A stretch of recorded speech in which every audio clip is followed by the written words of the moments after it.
What is up, Bitcoiners? Welcome to Bitcoin Magazine Happy Hour. I'm your host, Joe Rogers, this week with my good bro, young Tommy. Say what up, G. Yo, yo. I can hear you. Yeah, we can hear you. Should I just keep going? Yeah. So, look, hey, I want to thank everyone for joining. I want to give a quick shout out to a couple of our sponsors. This week, the Happy Hour is brought to you by Weekly Bits. It's our weekly newsletter that covers everything that happens on bitcoinmagazine.com. Check it out at bitcoinmagazine.com/subscribe. So they'll go right to your inbox and get a bunch of other good information. And of course, the Bitcoin 2021 conference, we are so pumped, happening in Miami, June 4th and 5th this year. I want to give you all a little bit of alpha, a little bit of information. Tickets are currently $399. They're going up to $499 next Friday. Use promo code Satoshi. Save yourself 10% off. Buy before the price gets up. Stack the extra sats, and also do this for yourself. Buy an after party ticket. Too many people ask me, should I buy one? The answer is yes. It's going to be too much fun. Get your ass at the after party. Come early, stay long. Miami is going to be a rager. And you know what? Any hotel you stay at, you're going to have a good time. So check it out. Go to b.tc/conference. It's got all the information. All right. With that being said, I'm going to do a little bit of popcorn. We'll throw it around, say who you are, what you do.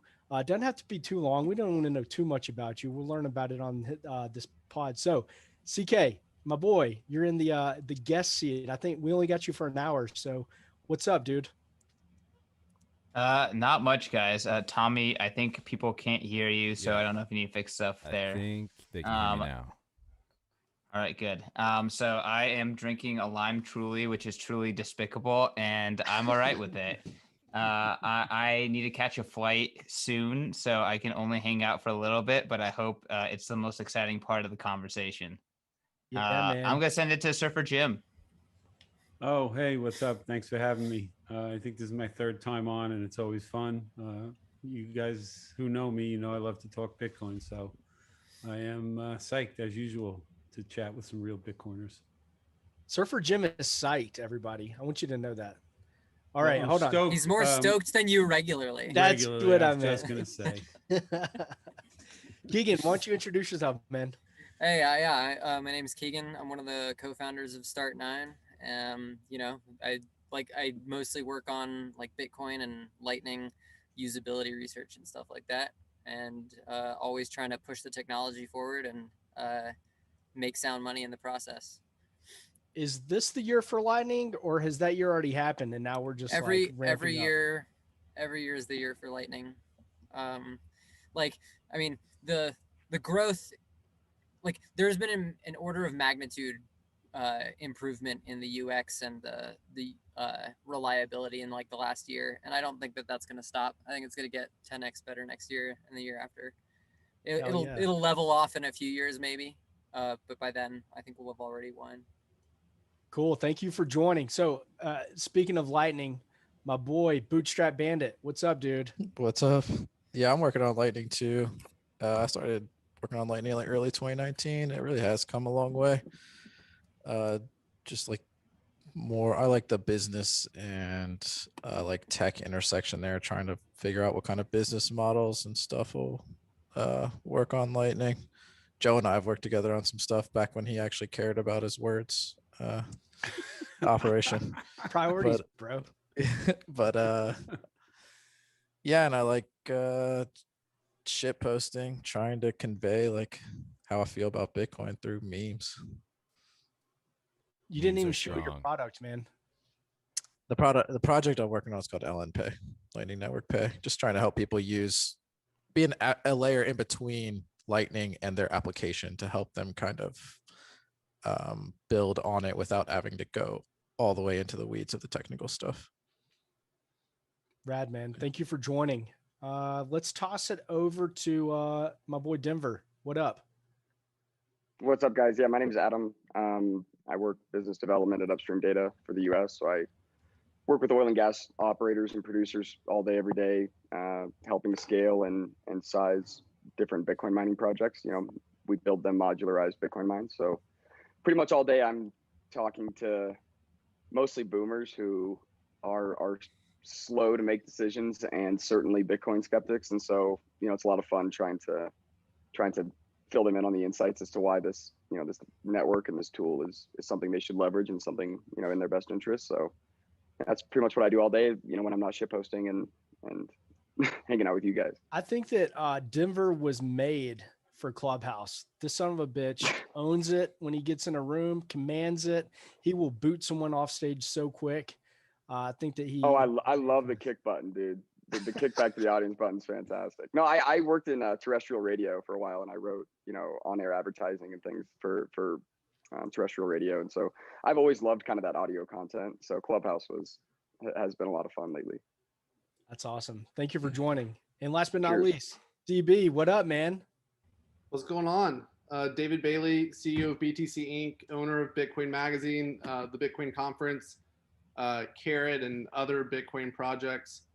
Longtime Bitcoiner and survivor of the shitstorm, kicked off by the one and only Surfer Jim, bringing down the billionaire, and a little bit of collateral damage in the process. So excited to be on tonight. Maybe we get a chance to talk a little bit about the conference, and love to get some feedback from you guys on the conference and kind of hear y'all's view on some tricky questions.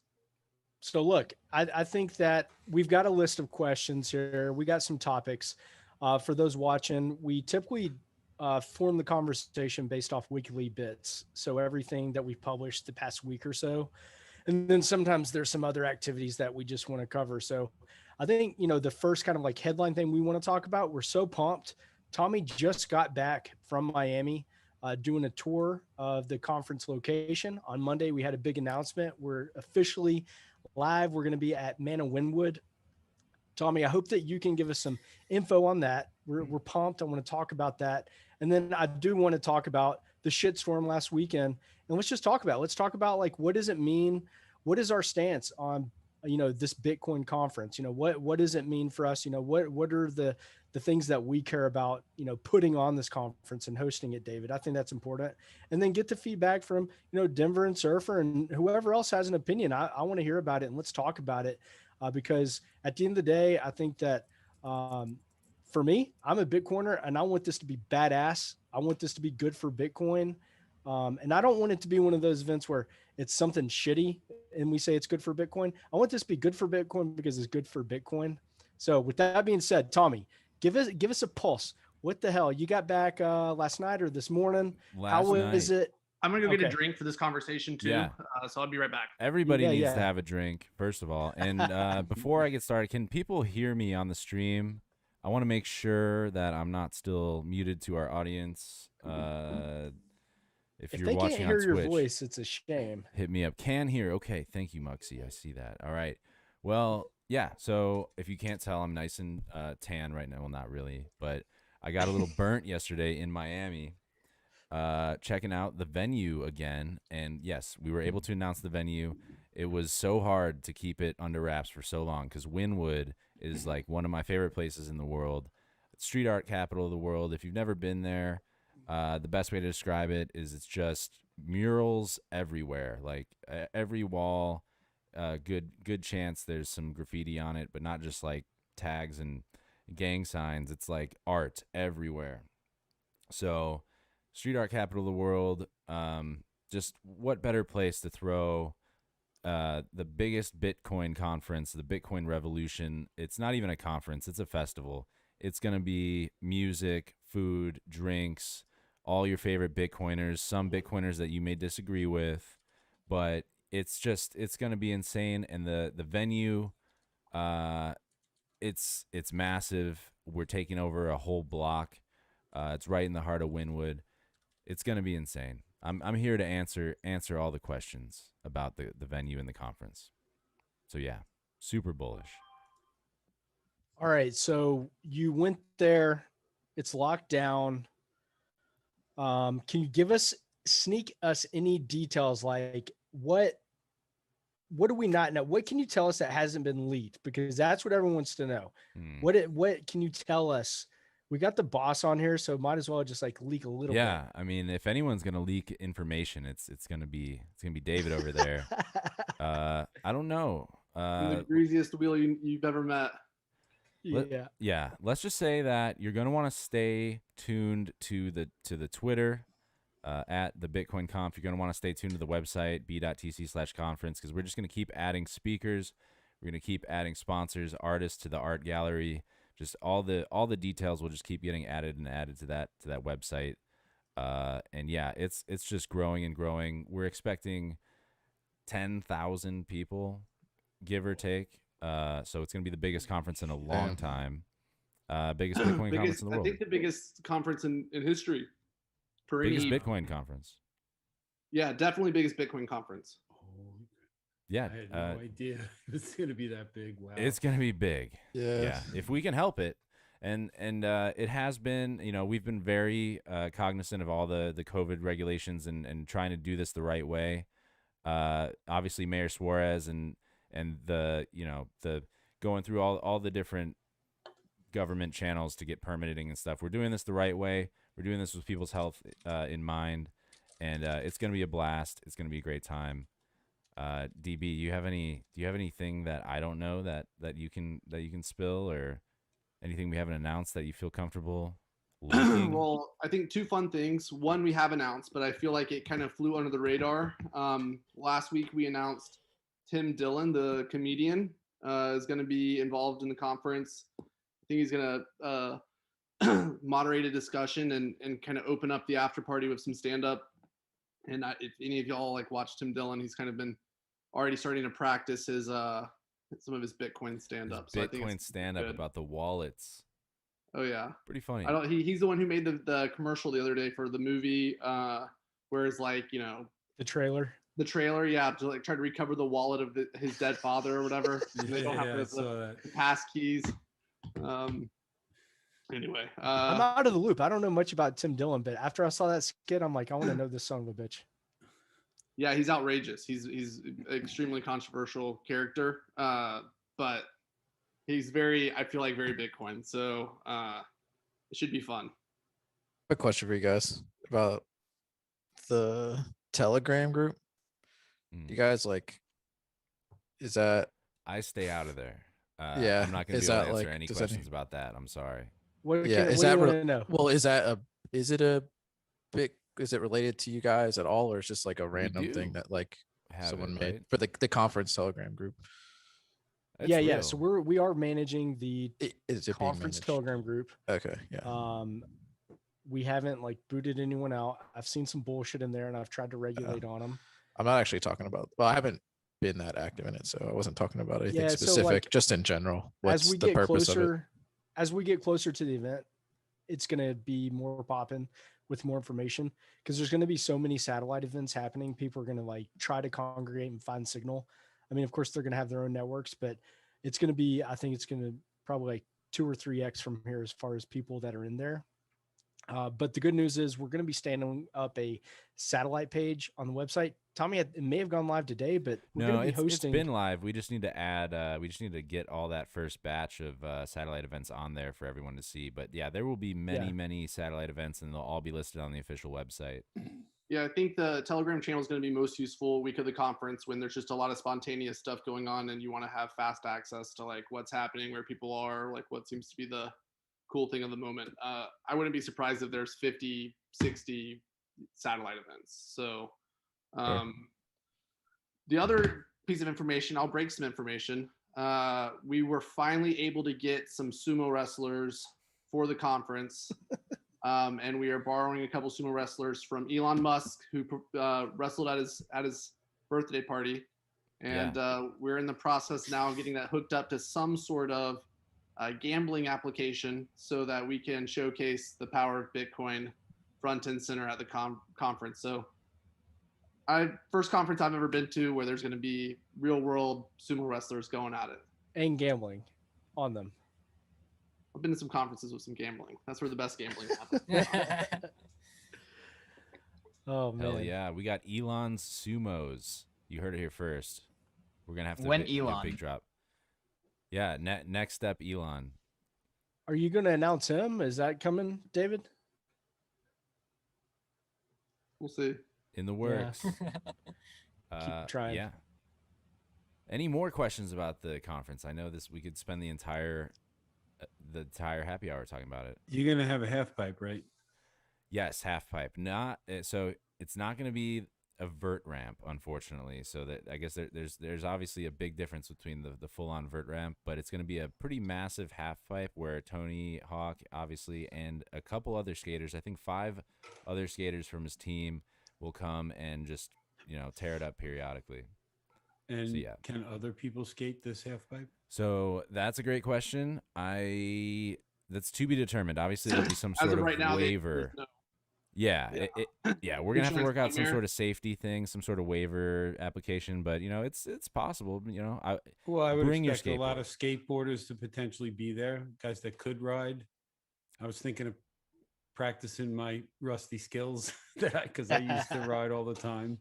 I think the policy is going to be no skateboarding allowed, but like, we're not going to be arresting people if you do something we tell you can't do. So, Well, that helps because now I won't worry about bringing any of my equipment, and I won't worry about honing my Yeah. skills. I think because we're expecting so many people, it's Yeah, I just, can there's not gonna be understand. room for it. Yeah. But good question.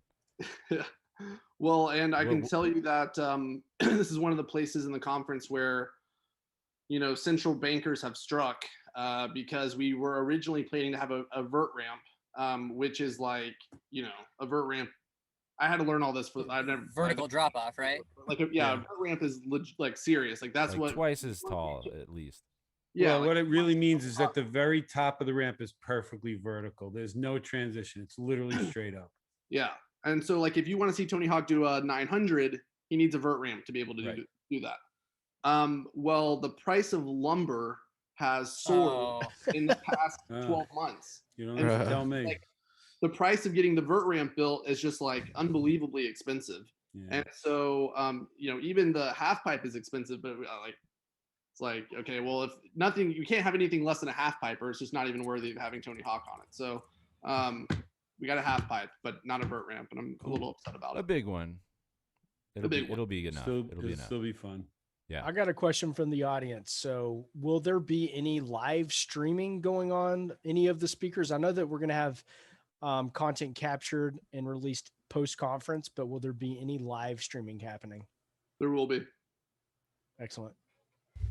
So, I want to jump into this conversation a little bit about, Bitcoin 2021 versus shitcoin 2021. Sorry. And, there's a couple topics I want to get people's thoughts on because, I get it. It's Twitter, you fire off a spicy tweet, things take off from there.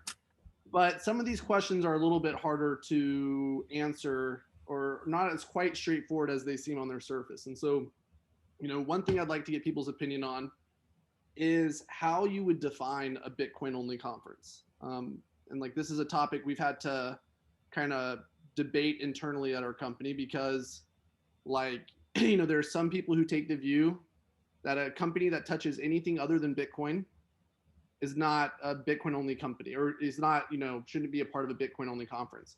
Okay, well, in that world, very, very limited number of participants that can be in part of the conference.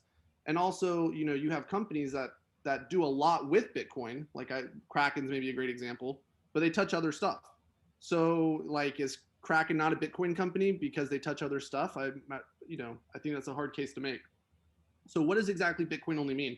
Does wrapped Bitcoin, does that count as Bitcoin only? It seems like, wrapped Bitcoin at a Bitcoin conference is a relevant topic. So talk to me, people. How would you define Bitcoin only? I feel like it's more about what they are there to do, like you can touch a bunch of other stuff in your outside of the conference, but if you're there to talk Bitcoin, whether it's like technology, like socio-political stuff like that, and like you're not there to shill stuff that is kind of tangentially related, I don't really mind. That's my view. Well, I think part of it comes from what is within control and what's within reason, right? And so one aspect I look to is, you know, I mean, when I think about the shitcoin aspect of Bitcoin 2021, when I think of guys like Jack Dorsey and Novocrats, right? I don't care if they're there. I mean, I would never want to ban anybody from a conference. I mean, that would be oxymoronic to my own ethos. But I also don't want to give guys like that a fucking microphone, right? So that's the point where I say why you have microphones and you have a limited amount of time, a limited amount of space to give somebody an amplified voice to a crowd of what we said 10,000 people with a half pipe. Why give it to these guys? I mean, where's the decision making process in that? Because what it seems to me that there's a lot of people that would have been, you know, better to give the microphone to. At least what I think would be, first of all, I think it would be less liability for Bitcoin Magazine, because now you guys have to go forward into time with Dorsey and Novocrats having spoken at the biggest Bitcoin conference ever, right, that you guys put on. So what happens when Dorsey 12 months from now is not just selling NFTs, but he's doing other shitcoin things, right? He's selling all sorts of tweets and videos and whatever, right? And now that's attached to you.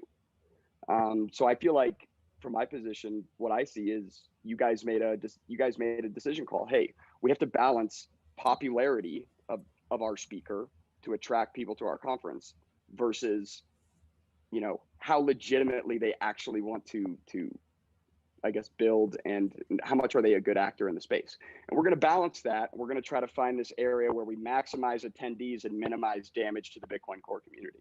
And it just seems like you guys made a calculated decision on that. So Denver, I'm going to push back a little bit on that one. And that's a little bit outside of the lens of Bitcoin only. But I think it's a topic that's tangential, which is like what's relevant to Bitcoin, what's not, who's a good actor and who's not for Bitcoin. And, you know, we exchanged some communication a couple months ago on this topic too, but like Jack Dorsey, for example, feel like very hard case to make that Jack Dorsey is not relevant to Bitcoin. That, you know, I mean, I didn't say relevant. No, that would be, I think, a ridiculous statement. Yeah. But that's not my point. My point is that who do you give a microphone to? I mean, that's what's within your control. I mean, you guys aren't going to stop people who are going to talk about shitcoins at the conference from coming, right? I mean, and I don't think you should. That would be ridiculous, right? But you can control who you give the microphone to. So that's what I mean. Is I think there are a lot better people you could have given a microphone to than guys like Novocrats and Dorsey.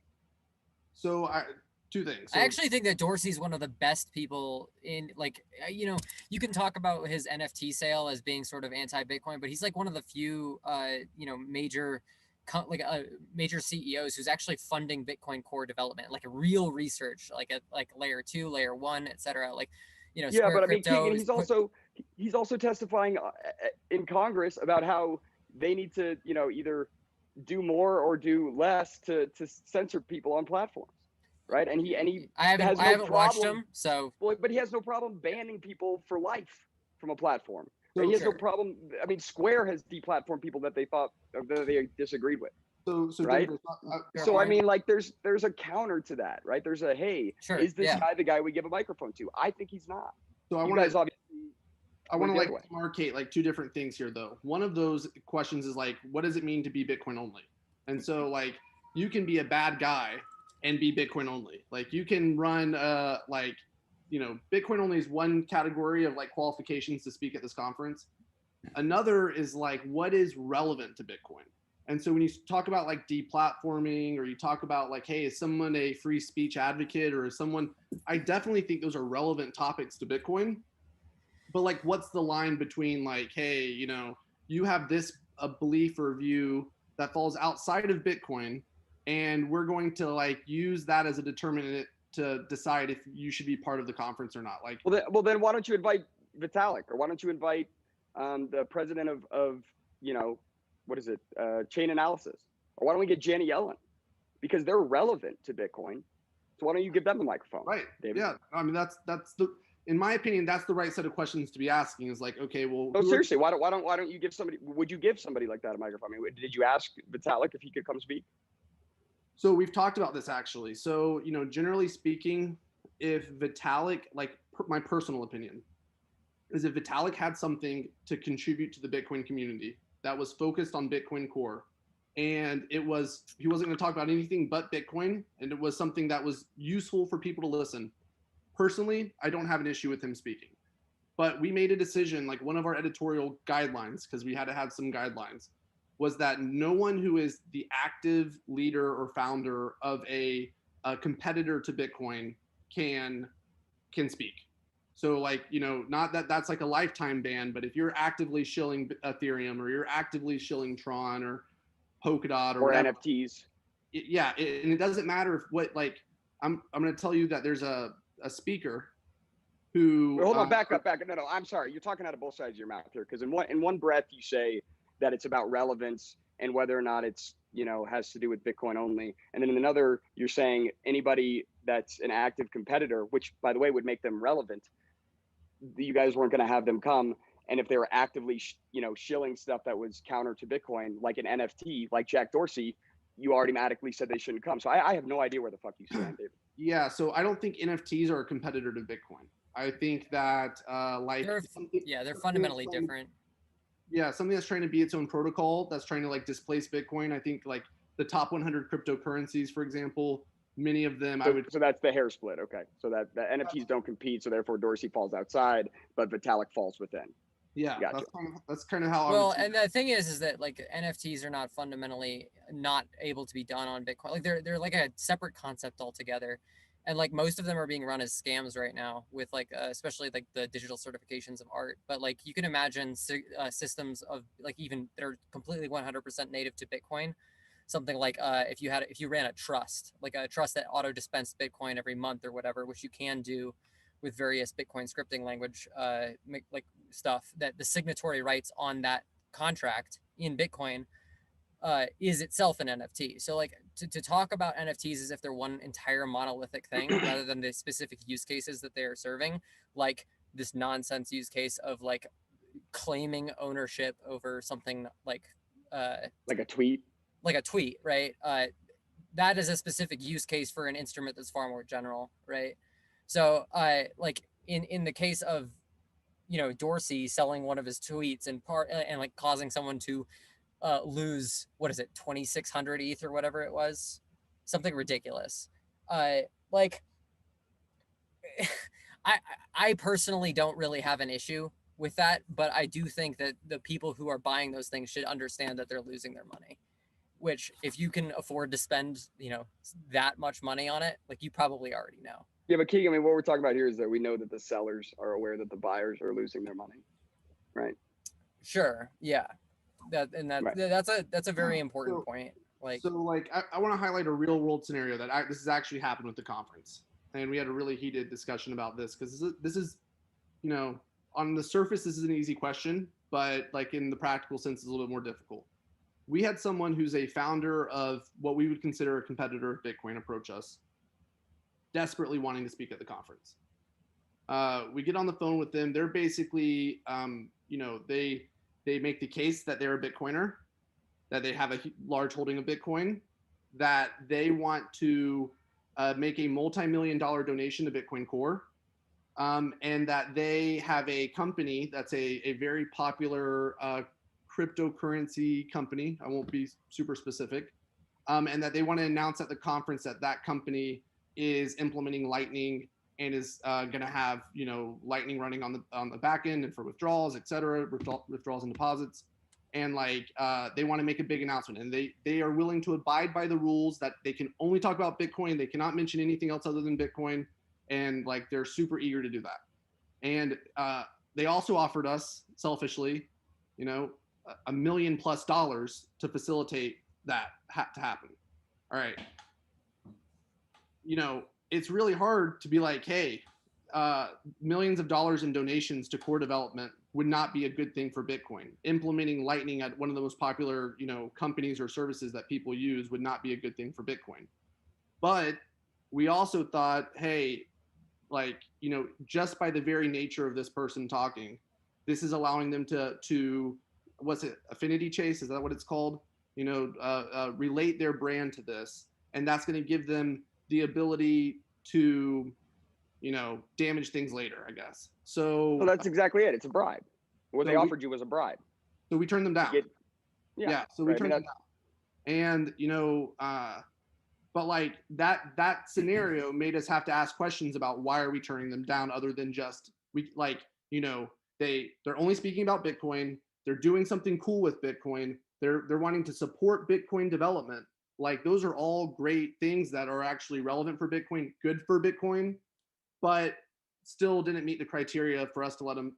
We didn't want them to speak. We thought that would be a big distraction. So like it's not as straightforward as purely like like Yeah, I mean, I think at the end of the day, like this is what the choice is yours, and some people are not going to like the choice that you made, and other people are going to be fine with the choice you made, or they would have been fine or hated the opposite choice that you would have made, and you just have to live with that. That's your judgment call, right? I think that at the end of the day, not supporting people who are openly scamming is probably going to be better for your brand, and uh, allowing and attracting people who genuinely want to contribute to Bitcoin is going to be good for your brand too. And most people are not going to be thoroughly on one extreme or the other. And that I can't tell you how to make that decision, right? I don't think anyone can tell you how to make that decision. Right, but Keegan, this is where I look at it. Okay, from a 30 from event too is like we created this event. Like Bitcoin 2019 was the first time we did it. Bitcoin 2019 was awesome. It's like that conference is the whole reason that I was stoked to come to this one. Thank you. So the whole point of Bitcoin 2019 in this conference was to showcase Bitcoin counterculture, showcase the ideas, the technology, inspire people to get involved in Bitcoin. And we actually see mission accomplished if a whole bunch of shitcoiners came to this conference and then were wowed by Bitcoin, and then they're like, what am I doing wasting my time in this other stuff? I need to be building on Bitcoin. That's success. That's Bitcoin. In fact, let me drive that point home. Bitcoin 2019 is the reason I got involved more deeply in Bitcoin core development specifically. Like when I saw, okay, but that's great. Andrew Polstra, Jeremy Rubin, and Matt Corallo talking about some of the stuff that's happening on layer one right now. That moved me from sort of a peripheral space in the industry to getting involved at the more core levels. So Keegan, okay, well Keegan, that's great. Hold on, David. Keegan, that's great. Okay, but I mean, if you guys are going to make the point that to have a conference for a bunch of shitcoiners so that we can orange pill them is a point to stand on, I mean, that's laughable, first of all. Okay, but second of all, let's take a look at 30,000 foot view.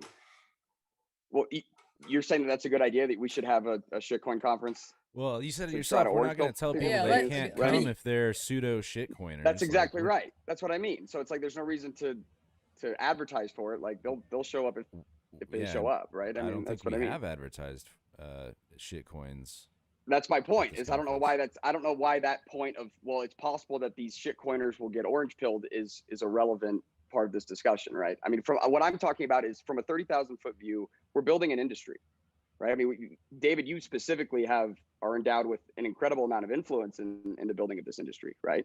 And just like you said, I mean, to your own point, that people are coming to you, guys that are, founders of a competing token or whatever to Bitcoin, are coming to you and offering you millions of dollars to get on that stage, millions of dollars to have that platform and to speak to this crowd, right? To either gain affinity or whatever it may be.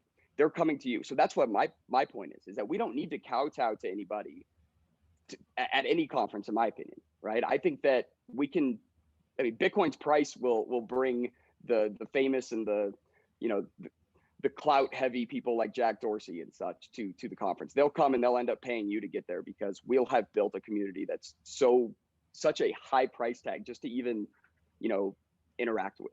That's the way I look at it. Whereas it feels like to me, or you guys are looking to try to balance that clout, right? Try to get somebody that's as popular as possible because they'll bring mainstream attention and headlines, and it's really easy to charge more for advertising at that point.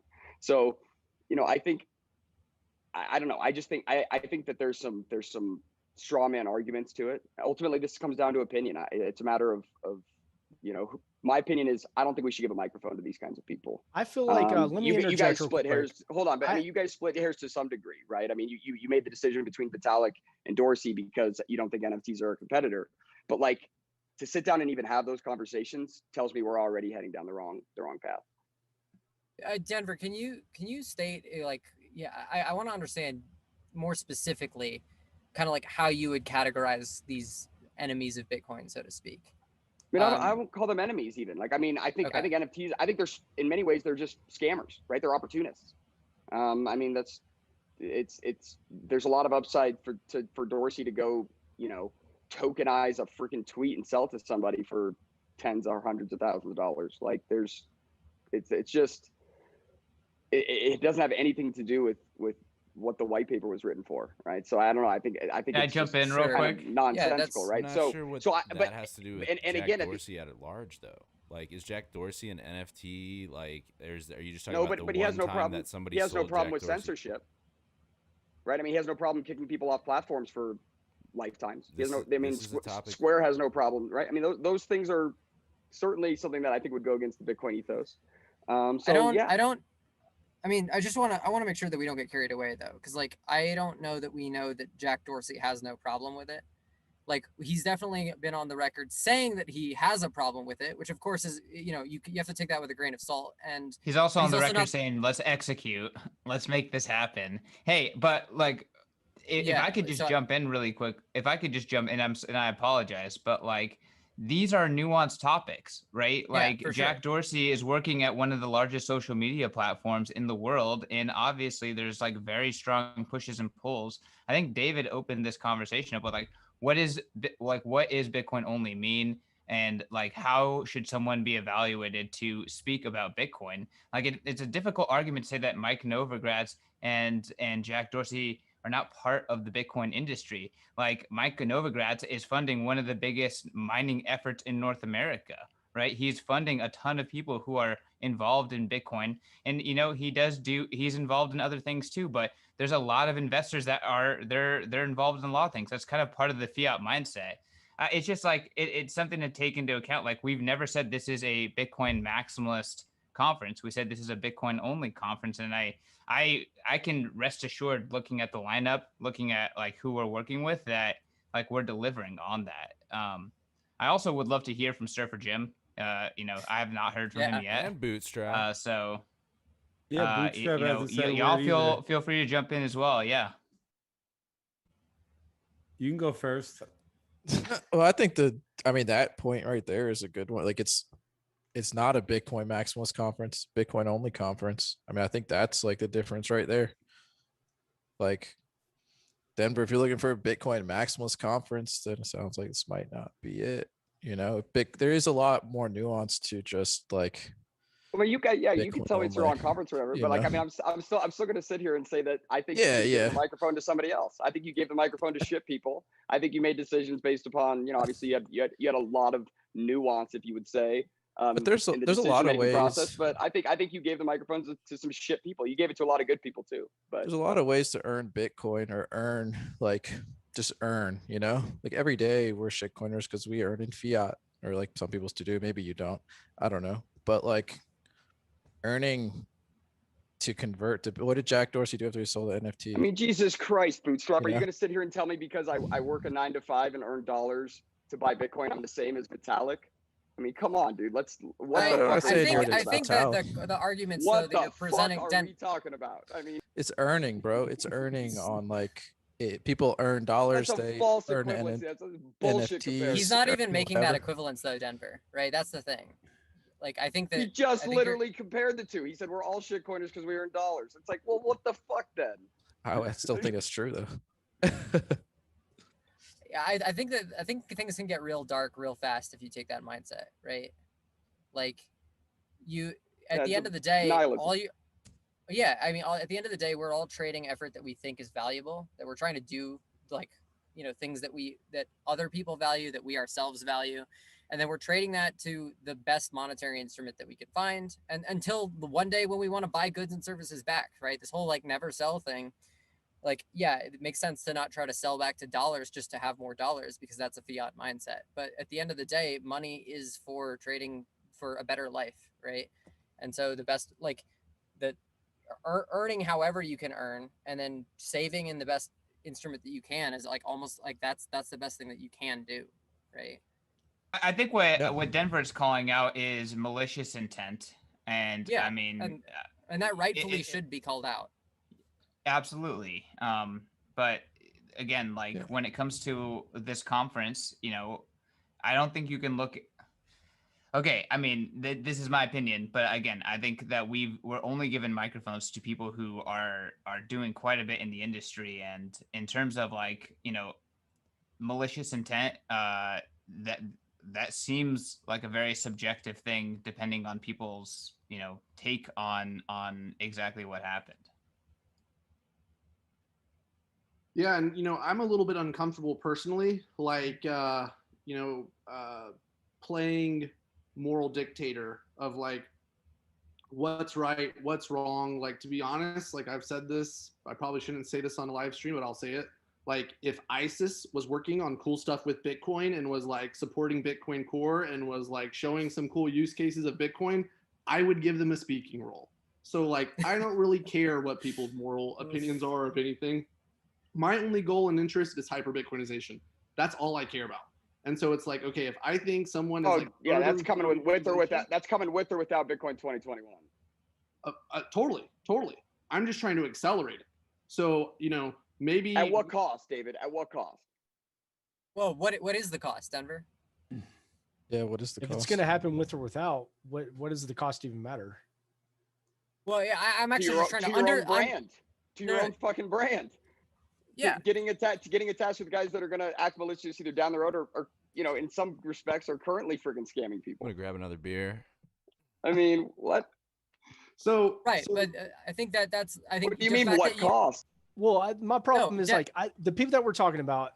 I feel like personally, I totally respect what you're saying, Denver. Like, you care about Bitcoin, you care about the conference, you don't want it to be shitcoiners, and I agree. I don't want to see that, but the folks that we've talked about here, Mike and Jack, I care what they have to say because I think that they're moving and shaking, and I think they're like net positive for Bitcoin. Do they matter as individuals?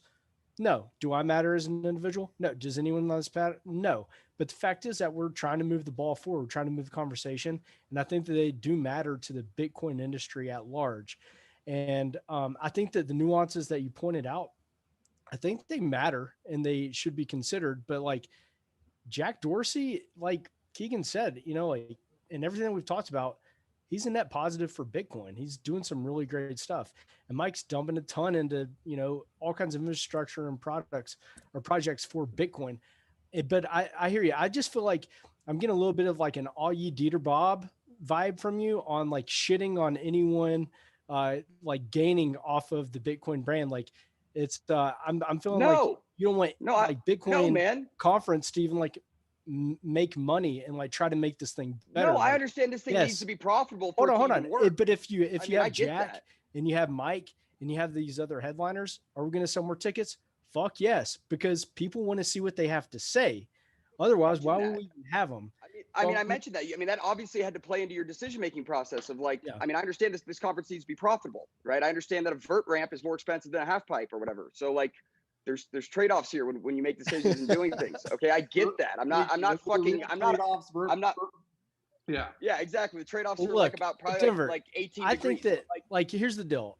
I think that like the decisions that we're making, could it hurt our brand? Maybe. And that's something that we're willing to like weigh. I personally believe that the lineup is so fucking strong and there's so many maximalists already on the lineup. And some of these people that you have problem with, I think that you're totally legit allowed to have that feeling.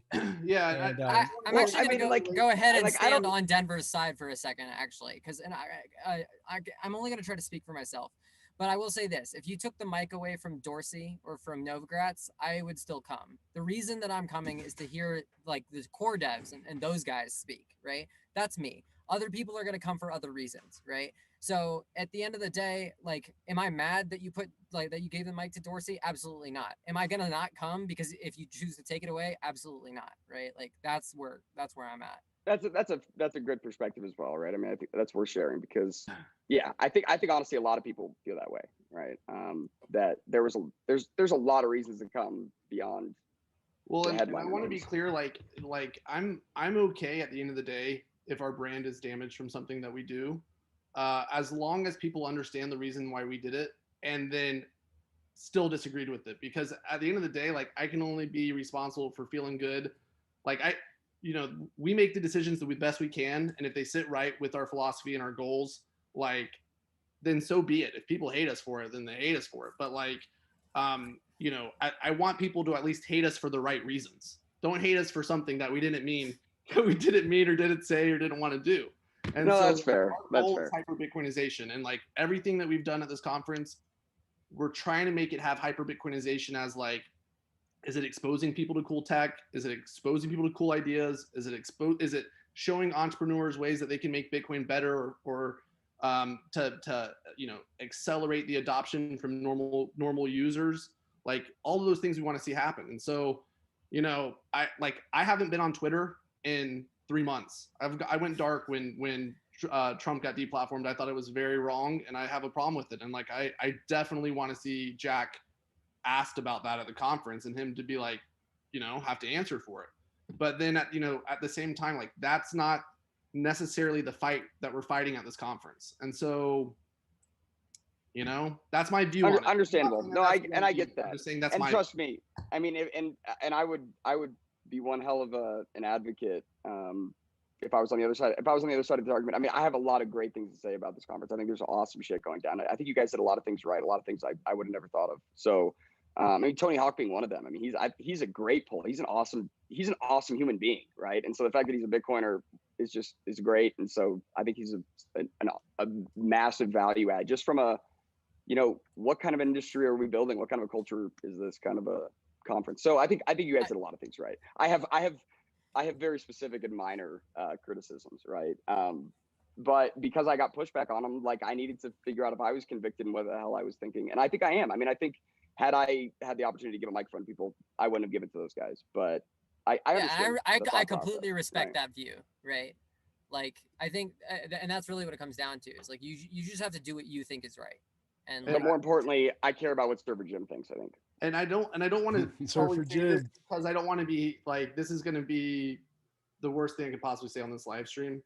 But every time someone says shitcoin 2021, it is like a stake through our heart. Like, you know, like it does hurt. It really does. You get at us. I'm telling you, like it's like we try to shake it off, but it comes at us.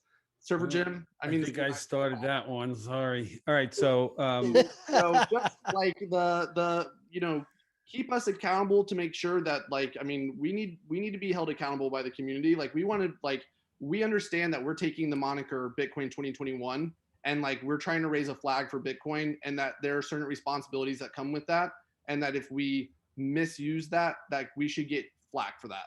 But and also, please, people listening to this, don't just start hitting us with shitcoin 2021 now that I said it bothers us. But yeah, that was the worst thing. Memes are coming. Dude. I mean, I won't do it, but I don't have to do it. Like that's the problem. All right, Surfer Jim. So I was baptized in the world of taco plebs and toxic Bitcoiners, and I was taught that you call out those things that you disagree with, like Mr. Denver has been doing tonight so eloquently. Thank you so much for supporting my position, basically. So I have this really broad view of what Bitcoin actually is. We have certain first principles on this planet that we're forced to align ourselves with. And I like to use the example of gravity. You can deny it all day long, but you're stuck having to deal with it. You can't do a damn thing about it. But we also have these human sort of principles that we have come to recognize. They're not in the physical world. They're in the human world of interactions. And the one that's really that you can really use to grab a hold of this concept is the concept of trust and trustworthiness. And this is a human concept. We have to come to live, we have to make a lot of choices around this concept, and we have to figure out how to navigate this ethereal concept of trust. And it's never going away. We're stuck with this as humans. If we want to get along and prosper, we have to figure out how to work with this thing we can't see called trust. It's a principle of humanity. What's with the piece? What is that? CK is dipping out. CK's out. Catch a flight. Oh, all right. See you later, bro. So I see Bitcoin as something that's something that humanity uncovered. It was always here. It is a fundamental principle of our human condition that we need a tool called money, and we need a tool called trust. And Bitcoin turns out to be the best overlap of those two. And so I see Bitcoin as absolutely inevitable for all of humanity, or at least the concept of Bitcoin. We now have it in this iteration with a blockchain and digital signatures, and we now have the best form of money humans have ever had to work with. And it's absolutely perfectly trustable, and it doesn't lie, right? So I'm going through my analysis of this thing, and I'm studying this going, wow, man, this is like a one of a kind. And it's a one of a kind because the way it was built, the way it was launched, the way it operates, the network effects, all the things that have taken place in 12 years. And everybody that has tried to copy it is like trying to build their own personal gravity. They're trying to convince everybody my gravity over here is better. And you really should get some of it because I'm telling you, it's going to overtake the real gravity. You just can't see it yet. We're working on it. And it's never going to happen. So everything other than Bitcoin in this cryptocurrency ecosystem is a shitcoin. And if you don't take the time to figure out that difference, or even worse, if you take the time and you do know there's a difference and you keep shilling the other crap because it's putting dollars in your pocket that you could turn into Bitcoin, that you've got a reputation that people are going to listen to you and not do the homework because they already trust you, I think that's borders on evil for those people who literally know what they're doing. And I believe there's tons of them out there. I believe Mr. Novogratz knows exactly what he's doing. I don't think he's too stupid to know the difference. And I don't think Chamath is that stupid to know the difference either. I think these guys are fiat shit coiners, and that's all they care about. I don't think they care about Bitcoin nearly as much as the gains that they get in dollars. Now, they might finally be coming around because the narrative is getting really strong. This is the world's future money. This is not just an investment. This is not something to scale back into dollars for. I'm here for sats. I'm never going back. And I think most of the hardcore Bitcoiners feel the same way. So I take it way beyond, they're going to come and talk about Bitcoin.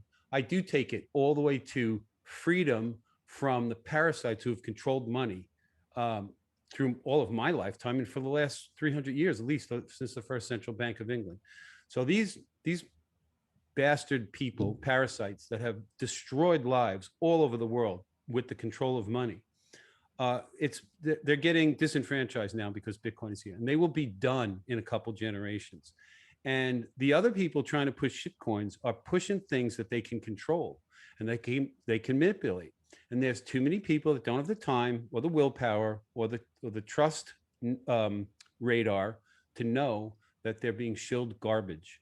And I just can't handle anybody who isn't all the way for truth and freedom, which is even outside of Bitcoin.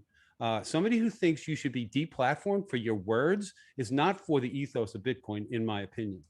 And somebody who shills an NFT that's tied to a shitcoin is not following the Bitcoin ethos, in my opinion.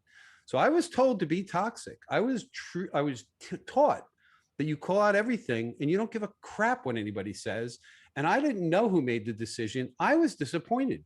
I was so excited to go to this, and I didn't care about Chamath. I don't barely know the guy, but I followed Novogratz a good amount. When I saw him come up, that's when I sent the tweet. I went, you got one, now you got another one. So as far as I was concerned, their outside of Bitcoin activity is just as relevant as their desire to promote Bitcoin, because they're wrecking people. And I think that's not right. They should be at least honest. They should at least be honest and say, we have no idea what these shitcoins are going to be someday. We're just trying. But Bitcoin's the real technology. But they don't really stand up and say that. They haphazardly beat around the bush once in a while. And they make a lot of money. You know, they got a lot of followers that just listen and don't do the homework. So I don't separate people's morals beyond their just desire for one thing. If they're not a little bit morally upstanding, and Chamath has all kinds of skeletons in his closet that I found out when everybody rallied behind that whole thing. I don't respect people like that are, you know, they're talking out of both sides of their mouth. You know, they're one side over here and the other side, they're doing stuff that doesn't align at all. So I know that not everybody at Bitcoin Magazine feels the way I do, but I also know that everybody at Bitcoin Magazine loves Bitcoin. And I just thought it was an only Bitcoin conference. And David, when you said the first question, what is a Bitcoin conference? I immediately just said, well, BitBlock, Boom, and Unconfiscatable, because they don't allow anything other than full-on Bitcoiners that believe everything other than Bitcoin is a shitcoin. So every talk, every seminar, that's it. That is it. And the people that go, that's all they want to hear. And I thought that's what this was. So I was just disappointed. Now, I accept your position totally. And actually, I feel the world of shitcoins is a valuable world for us to have, because what if I was wrong? What if all of us were wrong and something comes out of it that's completely valuable to all of humanity? I can't see it.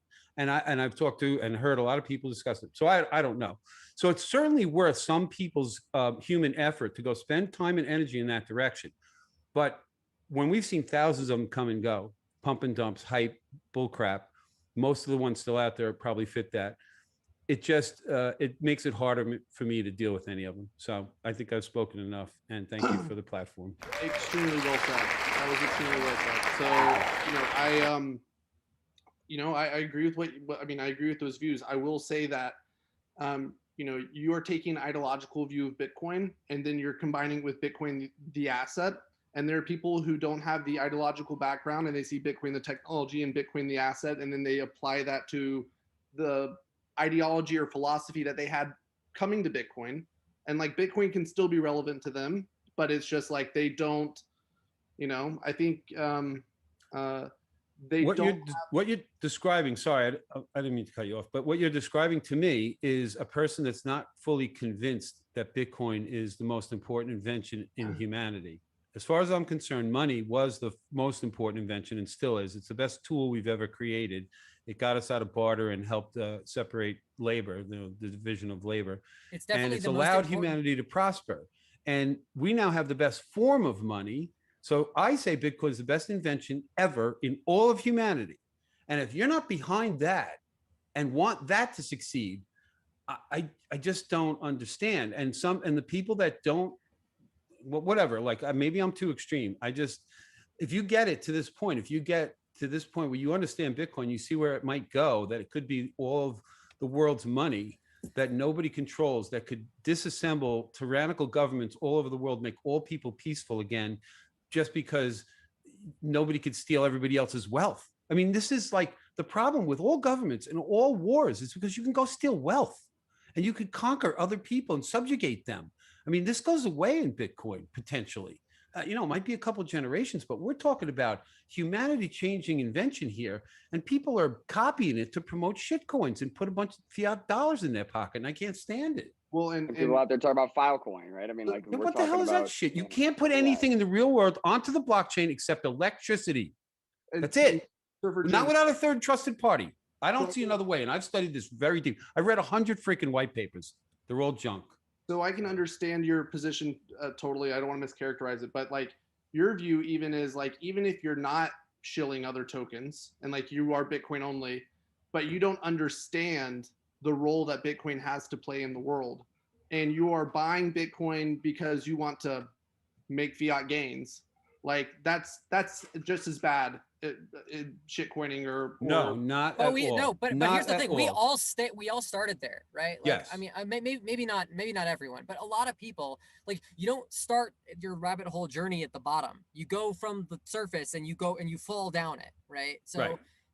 Like the trend for a lot of people, I think, is a lot more important than where they are at any given time, right? I agree. This realization that it can bring about like a fundamental rewiring of our interactions between each other is all true, but I think it's unrealistic to expect anybody to know that at the outset. That said, right, to expect that from our speakers is probably something that we should do. That's where I was going. The average person, hell no. That's what we're trying to get them to this. Sorry, go ahead. No, to your point, like what we're talking about people that have gone down this quote unquote rabbit hole, right, and have, not just been exposed, but like interacted with and participated in these discussions about these topics, about Bitcoin's impact, about what it potentially could be, and how it liberates people, right? How it liberates the individual. And then for them to go do shit like what Nova, I mean, you're right. Novakretz isn't an idiot. He knows exactly what he's doing. He knows exactly what he's doing by getting on the stage of Bitcoin 2021. Right, he's pumping bags just because he's pumping his own follower account, and then he's going to pump bags later. And a couple of years ago, when you heard people discussing a balanced crypto portfolio, I mean, what does that even mean? as far as I'm concerned, a balanced crypto portfolio is 100% Bitcoin. Like, what else do you want in that? They're all going to zero one day. It's all temporary gains for the shit coins, all of them. I mean, Ethereum, it blows my mind.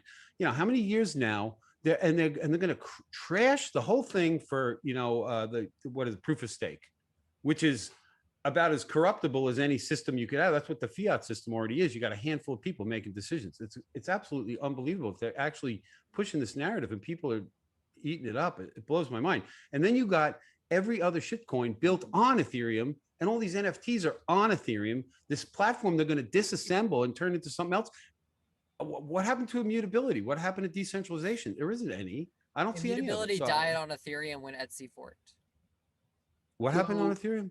You know, I said immutability died on Ethereum when the DAO fork happened. Exactly, and that's they made our their, history. They made their choice, and they know that. And this is the thing: they'll talk, Chamath and Novogratz and whoever. They'll talk about decentralization, and it's been proven it isn't there. And how the hell these people? This is what really pisses me off. These are wealthy, educated men with huge influence out there in the world, and they're referring to cryptocurrencies as decentralized generically. It's disgusting, beyond disgusting. I'm sorry. I'm getting pissed. I do want to say, and something that you just brought up that makes me feel a little guilty, but like we have a whole day of the conference beforehand. It's called Whale Day, and it's for like institutional investors and big banks. And you know what? I can guarantee you none of those participants, like especially the banks, like they don't care about the ideology of Bitcoin. Like they're here to they want to further Bitcoin out of their own greed, which, you know, honestly, yeah. But wait a minute, it's making me feel a little guilty about that because that's not what Bitcoin's all about. But like, you know, there is a wide marketplace of ideas and people out there, and I can tell you, having talked to a lot of these people, they have not thought deeply about decentralization. They have not thought deeply about proof of stake or proof of work. Doesn't do those two things work? They read some analyst paper that's like one paragraph that says they're the same thing, and they're like, oh, okay, well, I guess they're the same thing. So, you know, don't overestimate these people too, I guess is a little bit what I'm saying. Like they might be good at their we're going on both ends, right? I mean, at the same time, we're saying like these are massively intelligent guys that we know that they're not, you know, like on the institutional big clout shakers and movers level headline guys. And then like on the other hand, we're talking about how their ignorance is what makes them innocent. So I don't know. It's fiat game. But they're not. But they're also different people, right? I'd imagine that the institutional capital allocators are completely like. I would not try to equate them directly to Dorsey, right? Like you might want to criticize them both, but like to say that they're at equal places in their understanding of what this is I don't think an accurate statement. No, that's probably fair. But like what I mean is like at the same. I mean it's are these all these people just utterly ignorant and they are just numb and have abstained from anything that has to do with what the white paper was written for, right? I mean the fact that it was the issue with the trust of central banks and the trust of payment processors. I would answer that by saying yes, some of these people that have control of large amounts of money are absolutely ignorant, and their advisors are a little less ignorant, but they have still no idea what this is. To them, it's just an investment to make more gains, which they think of in fiat, and probably assume they're going to sell at the top, scale out at some point. It's just an investment. This is not a new monetary system of the world. This is not personal financial sovereignty to these people. They just want more wealth. And if you tell them they can get the wealth by getting this thing called Bitcoin, they'll watch it go up and they'll go, I got to get my wealth out of this thing. They don't realize they already hold the wealth. This is the mindset that they haven't gotten to yet. Now, it's fine. I love the fact that they're going to throw billions of dollars of US money into this thing and pump the value, and that the Bitcoins that I own will be worth more. But that's just helping it get to the inevitable. The universal adoption of this thing as a monetary system and the purchasing power of every human being continuously going up as long as they hold this asset. Like, this is the way money's supposed to work. Increases. Excuse me? As long as productivity increases. Yes, absolutely. I say it all the time. We have had a net gain in value on this planet since humans showed up, right? There's more stuff here now than there ever was, but we've also destroyed a lot of stuff. So the value of a static monetary unit for the entire planet to share is relative to the net increase or decrease in overall total value on the planet. So how much we build minus how much we destroy. If we have a year where we destroy more stuff, you can expect the currency to be an inflationary currency in that year. But on average, we produce more than we destroy. We continue to create efficiencies and increase value on this planet everywhere you look. Humans are really good at that, and the value of everybody's Bitcoin should continue to go up, and that will force people to want to hold it, and that will remove the incentive for parasites that run large organizations and governments to waste it. They're not going to pay to shut other people up because it might not work. They'll go, ooh, that's not a good bet on my money, because it might work, but it might not. But when you could just keep making more money, you could shut people up. You can shout louder than them with the narrative. You could pay off all the lobbyists and all the politicians in the whole world when you make and control the money. So you get to control a lot of stuff. I mean, even beyond that, I mean, nothing breeds corruption like a monetary premium. And exactly. Bitcoin breaks down monetary premiums throughout all industries. It destroys it. Yeah, and so it will just kind of erode the foundation of a lot of corruption and bullshit behavior that's out in the marketplace, right? A lot of the scamming, if you will, that's going on, because it'll take away the monetary premium, the incentive to scam. Well, I think you're right. I mean, it's hard to separate the two. It's really hard to separate, this incredibly positive humanitarian impact of Bitcoin, and then couple it with the real world of, but we've got like institutions that don't know, and then we want to be able to bring this thing mainstream, so we're gonna it's like it's hard to separate those two and even try to talk about them in two different chasms, right? We don't need to educate everybody that this is going to be the world's newest and best money. Future generations will just accept it because their parents will hand it to them. They won't need to care about the ethos of the Bitcoin. Price. And in between now and then, that generation's going to figure it out on their own. Yeah, slowly. And that's why I've said, many people have heard me say, it's a 2-generation switchover. I don't think we're going to see full Bitcoin world economy for 20 to 40 years, something like that. And part of that is a lot of old people like me have to die and just get rid of the stupid thinking that's been out there for so long. But I do see the incentives changing. You think, David, you made a statement before about banks. You said the word banks are coming and I forget how you said it, but people use this all the time. We talk about governments, the state, whoever. But really, it's all just people. And every single individual is making personal choices every day to remove current and future uneasiness for themselves. And when they get some Bitcoin, as a senator like Senator Lummis, she's not going to vote against Bitcoin. Every single politician, every warmonger, every shithead corporate executive, when he gets some Bitcoin, he's going to recognize he can't get any more unless he pays for it. He gives some value to somebody. People ain't just going to give away their Bitcoin like they used to. And so incentives change for every single human on the planet, and every single organization, every single government, everything changes because nobody wants to lose their money, and they realize it can't be stolen. So now you have this universal financial autonomy that every single human has. And now you can say what you want, like I'm doing, and you can go where you want, and you can do what you want. And you don't have to worry about a bunch of people coming and suppressing you and taking you and putting you in a box and then extorting your wealth from you, because they can't, right? Because these really smart computer guys are building a system where you could set up multi-sig in various locations and no one could get your money, not easily. So this is just an unbelievable time to be alive.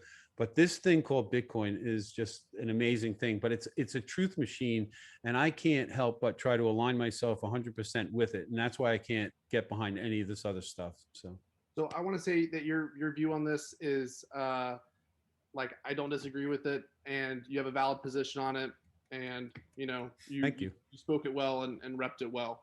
I will say on the last thing you just said, Bitcoin's a truth machine, and when people get their first Bitcoin, the incentives, the gravity of it, it changes how they behave. And so if that's the case, then the people we need to get Bitcoin to are the warmongers and the corrupt politicians. It's true though. and all the people that like that's like their Preferably first stepping last though, Yes, yes. because we Let don't them want get them. it last. But it is true. You got to get everybody to want it and own it, because even the mean people will be less mean. Everything. I mean, like some people still want to knock you over the head and steal your Bitcoin. There'll still be crime and there'll still be all kinds of idiots out there. But I think fundamentally it does change human society in a very dramatic way for the better for everybody. And I mean, I just hope that every time I think it through or I hear other smart people discuss it, that's the vision I keep getting. So I mean, I just hope I'm right someday, but I may not get to see it. But I want to come back to another topic too that we've touched on, and maybe Bootstrap Bandit Tim can weigh in on this. But you know, one thing I don't like as being in the Bitcoin scene a really long time is when basically ideas that could be interesting get captured by other protocols, and then the Bitcoin community decides that those ideas are like not acceptable ideas. And so NFTs or ICOs or what's the other one? A DeFi, like that. You know, these ideas are like somehow inherent to Ethereum and therefore bad. When like honestly, some of that stuff is kind of cool, like in some ways. And I would love to see it be built on top of the Bitcoin value system. And like, you know, Lightning, I feel like is one example of that. I mean, Lightning is, you know, it's obviously not a shit coin, but I mean, it's Bitcoin native capital markets is what it is, right? We have like the treasuries built on the dollar. It's like a native capital market for Bitcoin, right? Yeah, and Lightning is going to part of- displace all those things eventually. Yeah. And I think So part of it is that there's trade-offs, right? So like there's like those who understand how Bitcoin operates and how the network functions, right? How it comes to consensus, is we understand that there are trade-offs when you add operability, you know, interoperability, or you try to, I mean, even with multi-sigs, right? If you've got a 15 out of 29 multi-sig or whatever the hell, like it's going to be a really expensive transaction because I mean, there are limitations. Not if right Taproot. Not if we get Taproot activated. Right, exactly. Shilling Taproot. But the reason that Taproot even takes so much time, right, is because yes, we do want to have the ability to have a 15 potential multi-sig and kind of create this operability. But we are not fucking willing to sacrifice any aspect of consensus rules or security.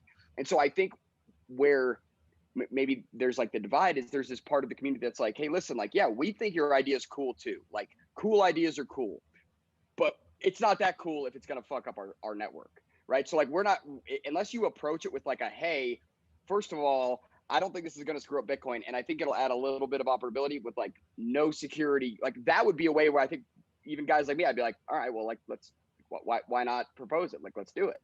But it's just that we're not willing to sacrifice on the sound money aspect, and so many are like just throw that out the window so that they can tinker in their sandbox with their cool little DeFi, and that's where we don't, then yes, it all becomes shit.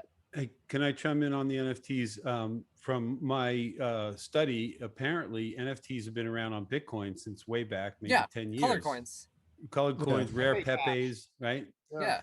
So it's not a new idea, but it's being pumped as a new idea by shitcoiners, and it's already been proven to be garbage. Like you can't. I want to be clear about something too. Is because like NFTs can be scams even if they're run on Bitcoin, and they can. I know they can not be scams independently if they're run on these other like shitcoin protocols, right?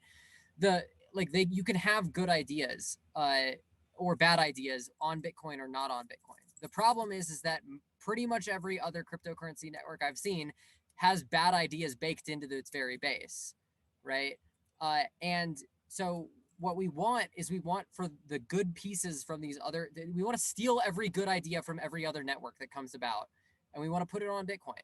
Like that should be the goal. And so if we dismiss every idea from the get-go just because it came from a shitcoin, we're going to find ourselves in a world of like kind of impeded growth, I think.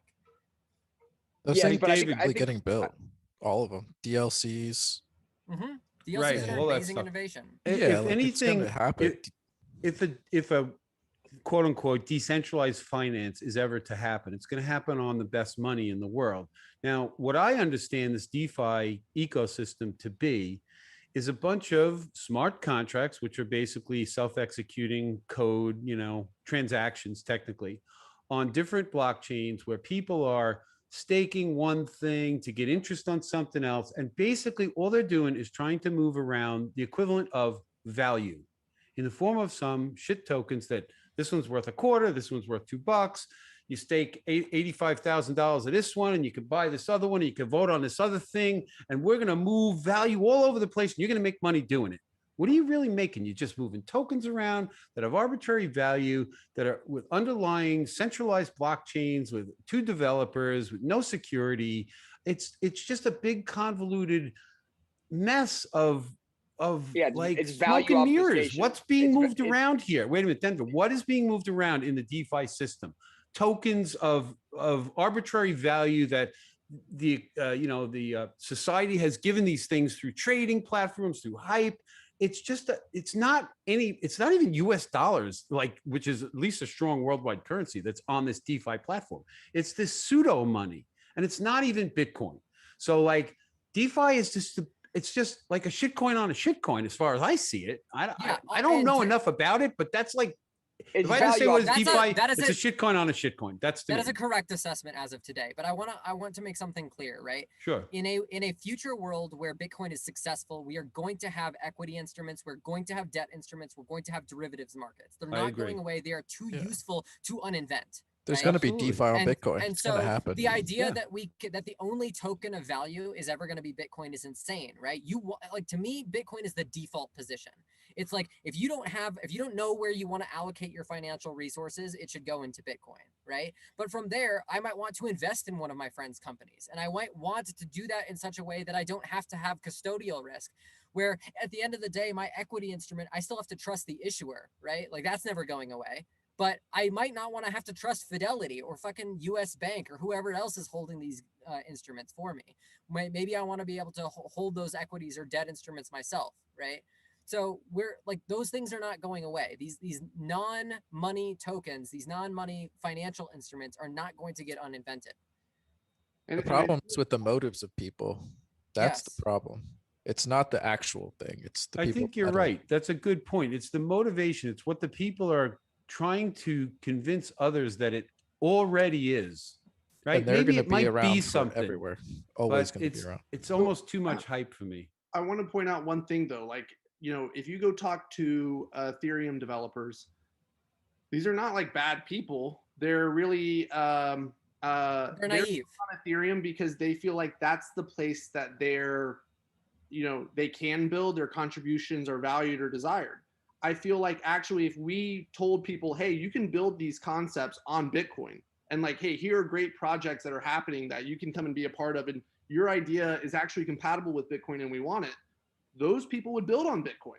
They just, there's a just kind of this view that like all NFTs, we don't want NFTs. And then it's like, okay, well then I guess Bitcoin's not for me then.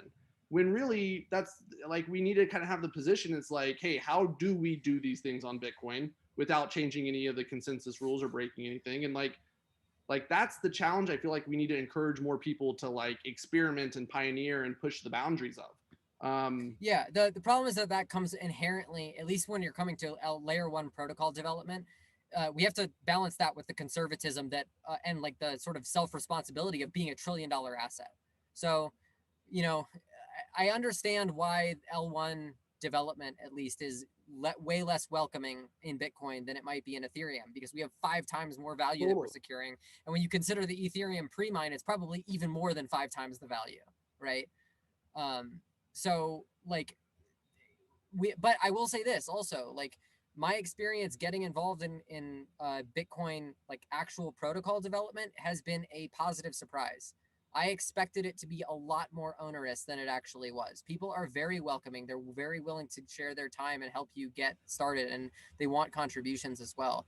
I actually think it's a tragedy that we've gotten to the point where we've created this public perception where where Bitcoin development is itself inaccessible. Speaking about Lightning, hold on. I want to pivot a little bit more broadly. I want to talk about Breeze had a big announcement this week. They're rolling out podcasting 2.0 natively in the wallet. And I believe last week or the week before, Marty Bent had a great interview with the creator of Sphinx wallet or Sphinx.chat. Paul Latoy, and they talked about the future being built on the Bitcoin network. So there's Bitcoin the network and Bitcoin the asset, the money. And the big idea, like we've been talking about hyper Bitcoinization, we've been talking about like monetizing and price discovery for Bitcoin, but the next phase of this, the next big opportunity is going to be Bitcoin the network. So I'm real excited to like even like poke and prod Keegan and Bootstrap Bandit about what their thoughts are on apps being built on that Lightning network.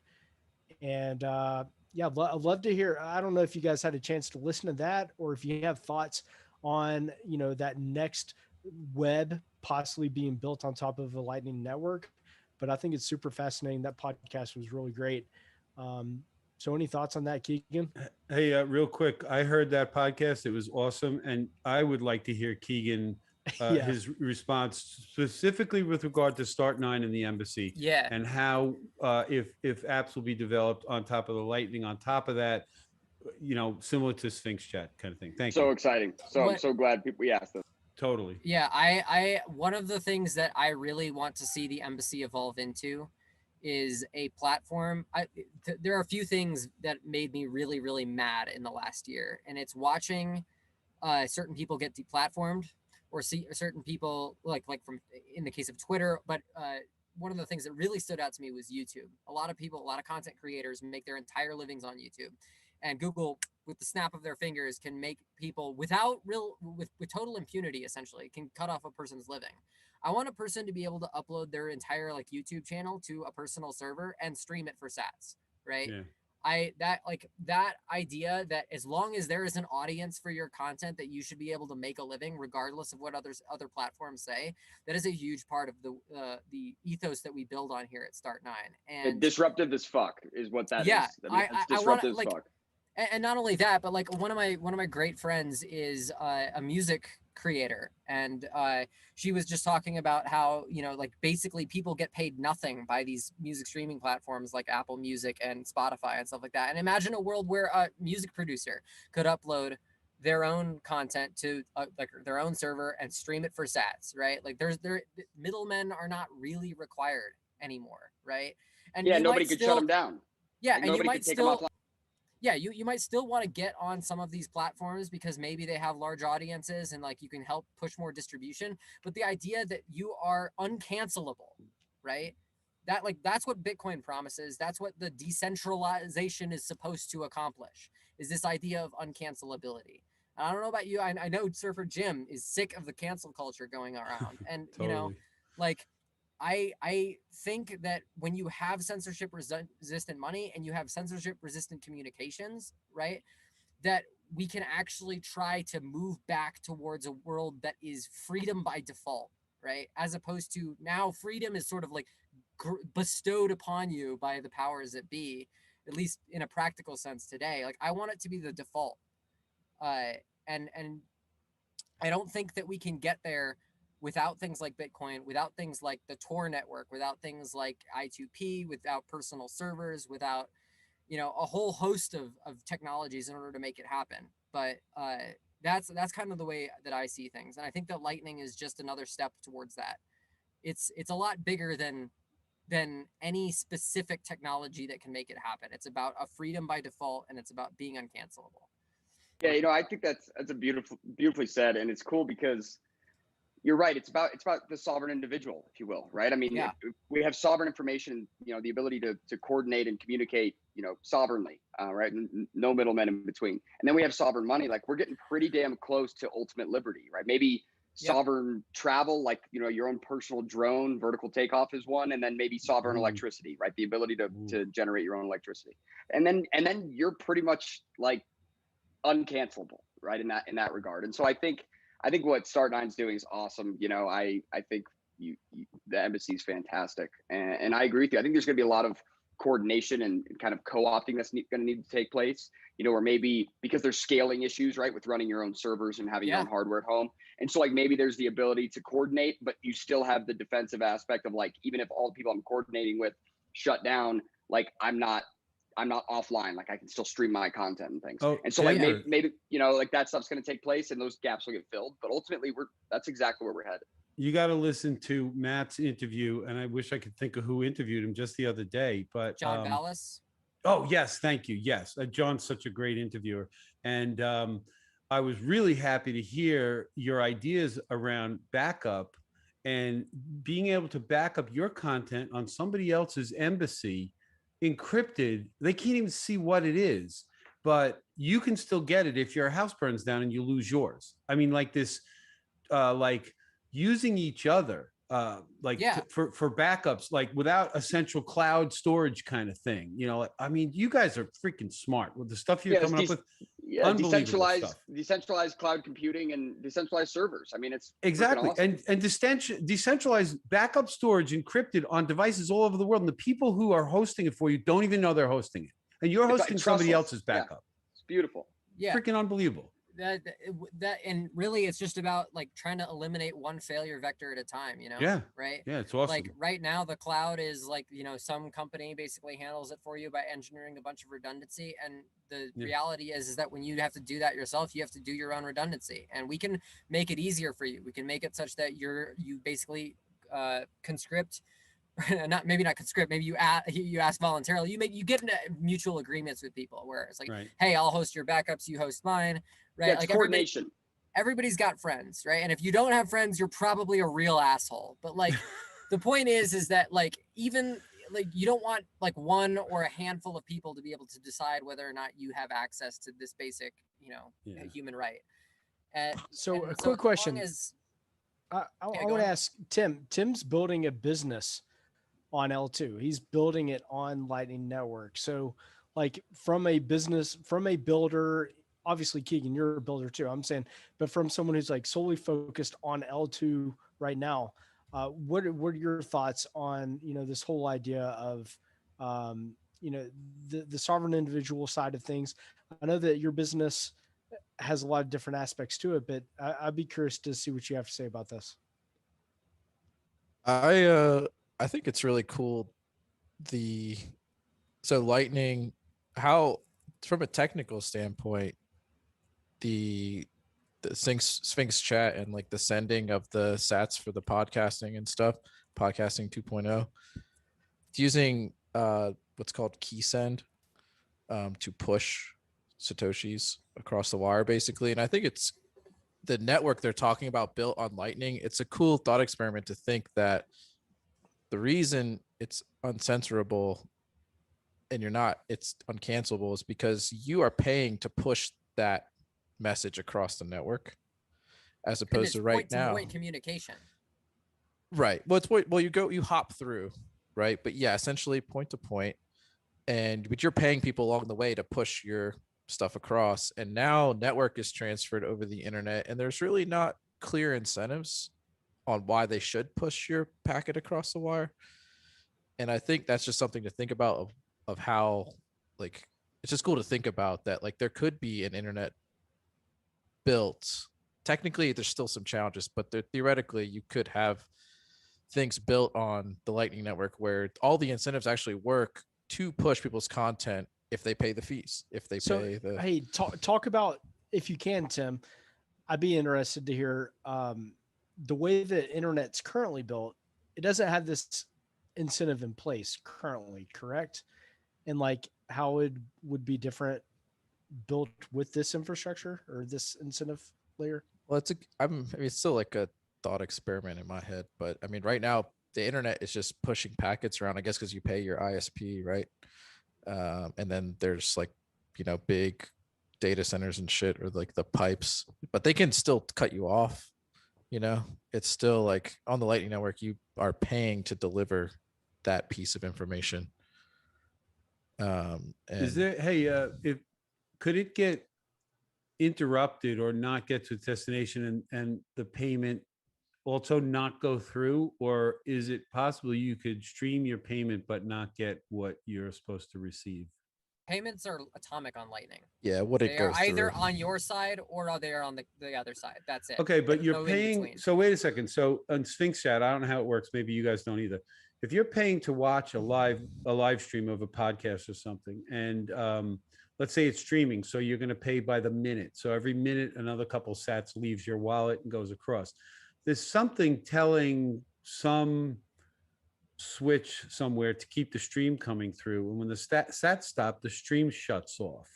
So like, how is that linked through the payment, which is Satoshi's moving around on the Lightning Network, to a video stream that a person can turn on and off somewhere? Like, it seems like it's connecting the digital realm of Lightning with the, I don't know, it's still digital, but the analog realm outside of Lightning, you know, the YouTube stream, which is not within Lightning. Maybe it is. Not, wait a minute. One last thing. Wait, Marty Bent described it like this. We're not putting a payment network on top of a communications channel. We're putting a communications channel on top of a payment network. That's the way he described it. So if you guys could elaborate on that, because I'm still having trouble envisioning the whole thing, but it's really interesting. Every Sphinx chat, like I guess do you have the app? I don't yet. No. Well, everyone who has Sphinx chat essentially has a Lightning node there. The app that I understood. Yes. And so the Lightning nodes send the sats directly to other Lightning nodes, right? Where at that point, there's maybe something on top of the node that sees that a payment has come in and keeps the content open? flowing. Yeah. So it sounds like you're not 100% sure how it works, which is fine, and it's brand new, and maybe not too many people do know how it works. But that's just like a high level, pretty much what you need to know. The message itself is actually embedded in the Lightning packet. Wait. What message? The stream, the content stream? So he's worried about the bits. Like, how are the bits delivered? I think that's what Jim is asking. Well, wait. No, I'm talking about you're delivering sats in one direction, and you're receiving verbal and video, audio and video content coming back to you that you just paid for. As far as I know, that's on the traditional layer. Yeah. But how are they linked? How does it shut off if the sats stop flowing? Because if the server that is delivering the video notices that it stops getting paid, then it's just going to stop sending it. The Lightning node tells it it's not receiving anymore. Okay. All right. So the Lightning node in the Sphinx chat for the guy who's pushing out the content, that Lightning node is monitoring and saying, okay, sats keep coming. Whoa, they stopped. Well, his Lightning node tells the server that's serving up the video, the live stream, to cut off that one dude, that one IP address or something like, or that one Lightning node from receiving the signal somehow. So typically the way that this is at least talked about being done is something called an LSAT, which is a Lightning Service Authentication Token. Okay. And basically you make a payment and then you get some sort of credential that authenticates you to the service. And then at some point that will expire, because you've exhausted the amount of content that you can access with that. But this is different than what Sphinx Chat itself does. Yeah, that's not actually implemented yet. Yeah, they're two separate ideas, right? This idea of streaming sats for streamed content and what Sphinx Chat is doing are two different things. They sound they're certainly related. They're definitely sort of the idea of building an internet on top of Lightning. But Sphinx Chat, it literally embeds the messages that are being sent inside of the onion packets that get routed across the Lightning network. What messages? The actual live stream that you're watching is a message embedded? Like no, Sphinx Chat is just a chat app. Yeah, it's a chat app. Yeah. Okay, so like how is it Telegram, streaming Lightning right? payments to receive video content like Marty's podcast or something? I'd imagine that they're talking about that as more as a future development. I thought that's how it worked. Oh, so it's only for...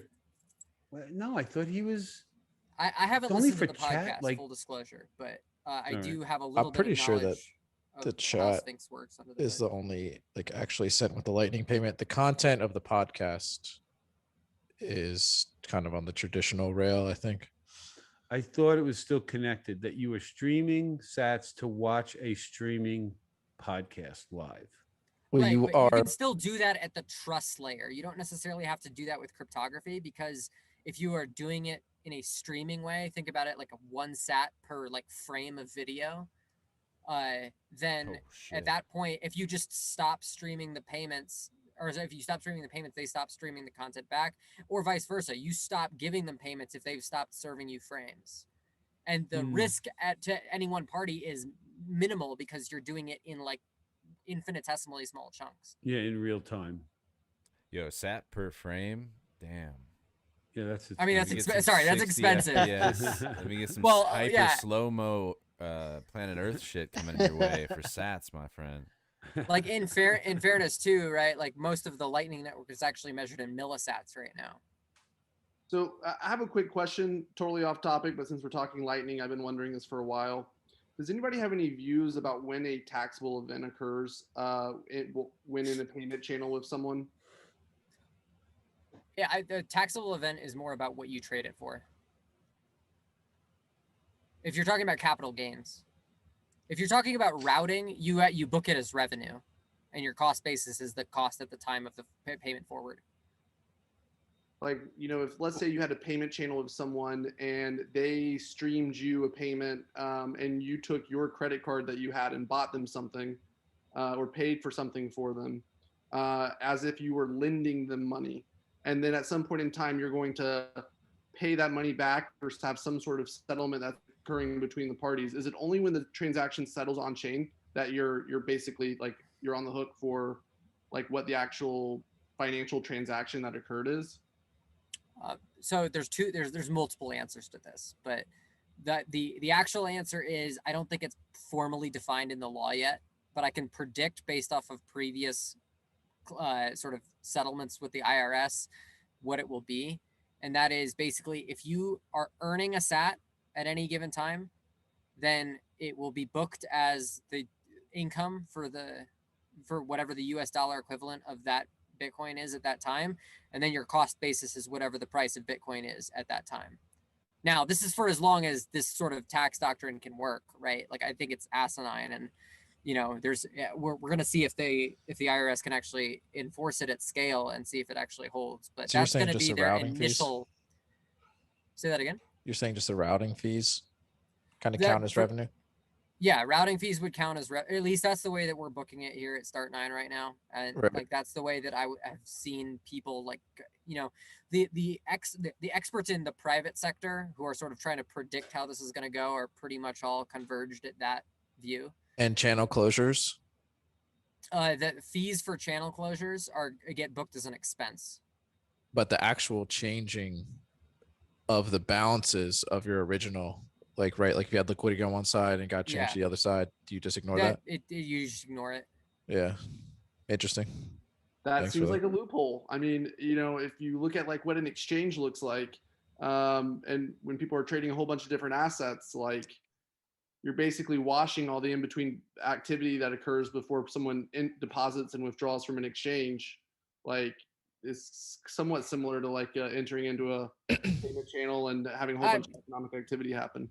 Yeah, I mean, it's tough to say, right? Like at the end of the day, the IRS has a sort of silver bullet of guilty till proven innocent. So that's really the issue. But yeah, they're gonna try to graft the original system, like the fiat system, onto Bitcoin as much as possible. Well, and as we're talking tax stuff, because I hate taxes. Taxes are theft, As we all do. Yeah, so any clever kind of gray area that I can find, I'm all about gray area. But the Bitcoin to wrapped Bitcoin, just so you guys are aware, according to the latest tax advice, going from Bitcoin to wrapped Bitcoin is a taxable event. So if you buy Bitcoin at like let's say $60,000, and then the price of Bitcoin goes to $50,000, if you go from BTC to wrapped BTC, you just clawed a $10,000 capital loss that you can claim on your taxes, but still be fully exposed to Bitcoin, and then you can just rotate Does back. Does that apply to liquid too? Yes, probably. That's pure insanity. Thanks, Dave. Yeah. So there you go. Nugget for the day. You could just blitz the tax system with side chains. Yeah. Let's do it. Server Jim, are you down? Build it. Down for what? To blitz taxes? the IRS No. with shitcoin side Blitzing chains? the IRS. I don't think the IRS is going to end up with any of my sats. Yeah, I mean, if you hodl, right? You know? Well, it's not even about hodling. By the time I'm ready to spend them, Schnorr signatures, Taproot, Coin Joins, Coin Market, Lightning, they're never going to be able to find them. They're not going to know which ones are mine, and they're not going to be able to find me. So they're not getting my sats. My man. Dude, I'm working on a project right now, conceptualizing a project that's a trust that I can lock my own Bitcoins into, and never pay taxes on any of those Bitcoin holdings, or when my children inherit them, and I can just draw a perpetual line of credit against the Bitcoin in cash and just rack up a huge debt. And yeah, I mean, I think there's a lot of pretty clever stuff you can do with Bitcoin that's gonna really challenge the IRS on a practical standpoint to. I think by the time your kids or potentially your grandkids inherit whatever Bitcoin you leave them, there won't be an IRS to collect any taxes. I mean, if what we're seeing now going through Congress is any indicator, if we just keep printing at the sort of unapologetic level that we are, we might see the state dissolve like way faster than we thought. Well, like nobody thought the Soviet Union was going to fall when Right. it did. It fell because someone fucked up a press conference, right? Like, we all think that it's this sort of immovable staple until it just vanishes one day. And every government's the same way. You hear people talking about how dangerous China is if we were to lose our military advantage. What are they going to do? Are they really going to send hundreds of thousands of people over here to try and take over this piece of land against 300 million people, most of whom are armed? I mean, look at what we couldn't do. We're heavily armed. Look at what we couldn't do in that tiny little country called Vietnam. We couldn't even take over that little tiny country. Come on. I mean, we're not at a big risk of some other country coming and taking us over. If our government dissolves, every other government's going with it. And it's all happening on the Bitcoin standard one day. I won't have be this an IRS to steal your money. I have this knack of every happy hour I'm on. I have this saying I like to say, and it's fuck central bankers. I just like to make it a recurring theme that I like to say out loud. And they are the parasites of the world. Yeah, I stand behind it. Fuck central bankers. Can we highlight for a second that the guy who runs the international oh my god banking settlement? Karstens? Yeah, Karstens. I mean, he's like five Don't call people. him a guy, yeah. How does he stand? And do they not, when they gave him that job, did they not think to themselves like, oh, the fat cat bankers, like this guy epitomizes literally some corrupt person at the top just feeding off of the life force of all the people and the shit he's been talking about CBDCs is just are you guys hearing the same shit I'm hearing? Like, what the fuck is going on here? We want to control all aspects of your life. Yeah, they're insane. Oh, cash isn't so great because we can't control cash. Now we can control people's cash and stop people from using their cash if we want to. It's incredible. Wait, he tipped his entire hand when he said that, and people just hear it and go, "Oh yeah, well we need the important smart people to regulate because of those money launderers. Oh, they're so bad." God. You know what's so funny? The average person hears the word money laundering and immediately thinks of criminals. But when you think about what is money laundering, what is war? Well, no, hold on. Money laundering is the act of erasing the trail of some money, so you can't tell whose hands it went through, and who are you erasing the trail from? Other human beings who want to know. The government, those parasites, they just want to know. They want to know it all. Tell us where your money is. If you don't tell us where it is and you move it, you've laundered it, and you're a criminal. So privacy is money laundering, is what you're saying. What is? So privacy is money laundering, which means that money laundering is a Fourth Amendment right. Well, look, greatest trick the devil ever made the Constitution was convincing us all that privacy is a bad thing. Yeah. No, because we need to keep everybody safe. So we need to know what everybody's doing. We knew, you don't get to know what we're doing. I don't know anything about Nancy Pelosi, right? We don't get to know what they're doing. But don't worry. We want to know what everybody's doing because we're going to make sure everybody's safe. Yeah, right. Okay, sure. Dude, I love all of these truths hidden in plain sight where people are like, oh, but if we didn't have these laws, then there'd be money laundering. And it's like, are you saying there's not widespread money laundering right now? I was like, oh, well, I guess there is. So it's every day. Every day. You know what's the biggest joke? Every single person on the planet thinks taxation is bullshit and they try to avoid it. And they do every day. Everybody is a tax cheat. everybody is a tax cheat. Everybody will take cash under the table instead of being taxed on their paycheck. Everybody, every lawyer, every judge, every politician will do Home it. That's contractors. the freaking Yeah. joke of it all. And then they stand up there on their high horse telling you how important it all is and how we're going to rape the rich guy because he's making too much. We're going to steal back some of his money. And finally, people are Not waking steal up back. to the It was fact, never yours. dude, they're finally waking up to the fact they can just print what they want. Finally, people are going, wait a minute, what the hell do we need to give it back to them for? And I mean, it's really kind of funny because the COVID thing, I was so pissed off thinking governments were, overrunning society, and they did, but they really shot themselves in the foot. They really exposed their hand to a lot of regular folks and some really smart kids that have been forced to wear masks, questioning the whole thing. Like I would have been as a kid going, what the hell is going on with these adults? And I would have had to do it. They're just gonna learn. The internet teaches everybody. I mean, they can't stop the information. They've tried, but it's already too late. The cat's out of the bag. They shot themselves in the foot last year trying to control everybody on the planet. And yeah, it's gonna unravel, I think, potentially very quickly. I hope I get to see it. I hope I get to see the destruction of the US government down to local leaders that control little tiny communities and everybody gets along again like it used to be. Well, it never used to be, but whatever. It could be way better. I think. If I can shill one thing right here, I want to shill the conference, Bitcoin 2021. Every person who comes to this conference is forging a path of saying fuck you to the government who has tried to shut down every conference and every meetup and every event and every in-person gathering around the world. And I have been hearing from conference organizers and events industry people who are saying that the Bitcoin community is the only community that it has the balls to show up to an event and to forge a path, and that there are a lot of events that are thankful that they're going to be coming behind us. And so, dude, I'm ready to rage in Miami. All right, it's been Last year, fucking too long. Big Block Boom, we had 250, 300 people, and nobody wore a mask the whole time. I mean, the hotel was so frustrated having to constantly remind everybody to put their masks on. It was like a running joke. They put them on for like 30 seconds and then take them back off again. And no one got sick. So, I never heard of a single person. We all had bottles of water at all times. Oh yeah. Oh yeah, that's right. I did that. Always. Hey, David, do you know yet? I mean, it's a couple months away. Things could change. Are they going to make everybody wear masks?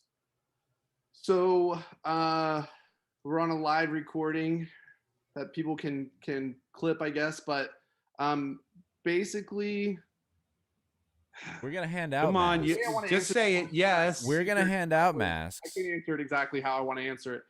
We're gonna have privacy masks if people want to wear them.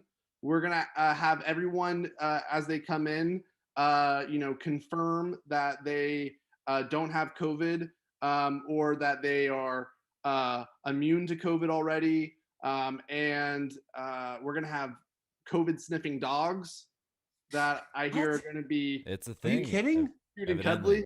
It's a thing. Chihuahuas actually. So we're going to be following every health and safety protocol. That's very important, but it's also going to be do it on your own.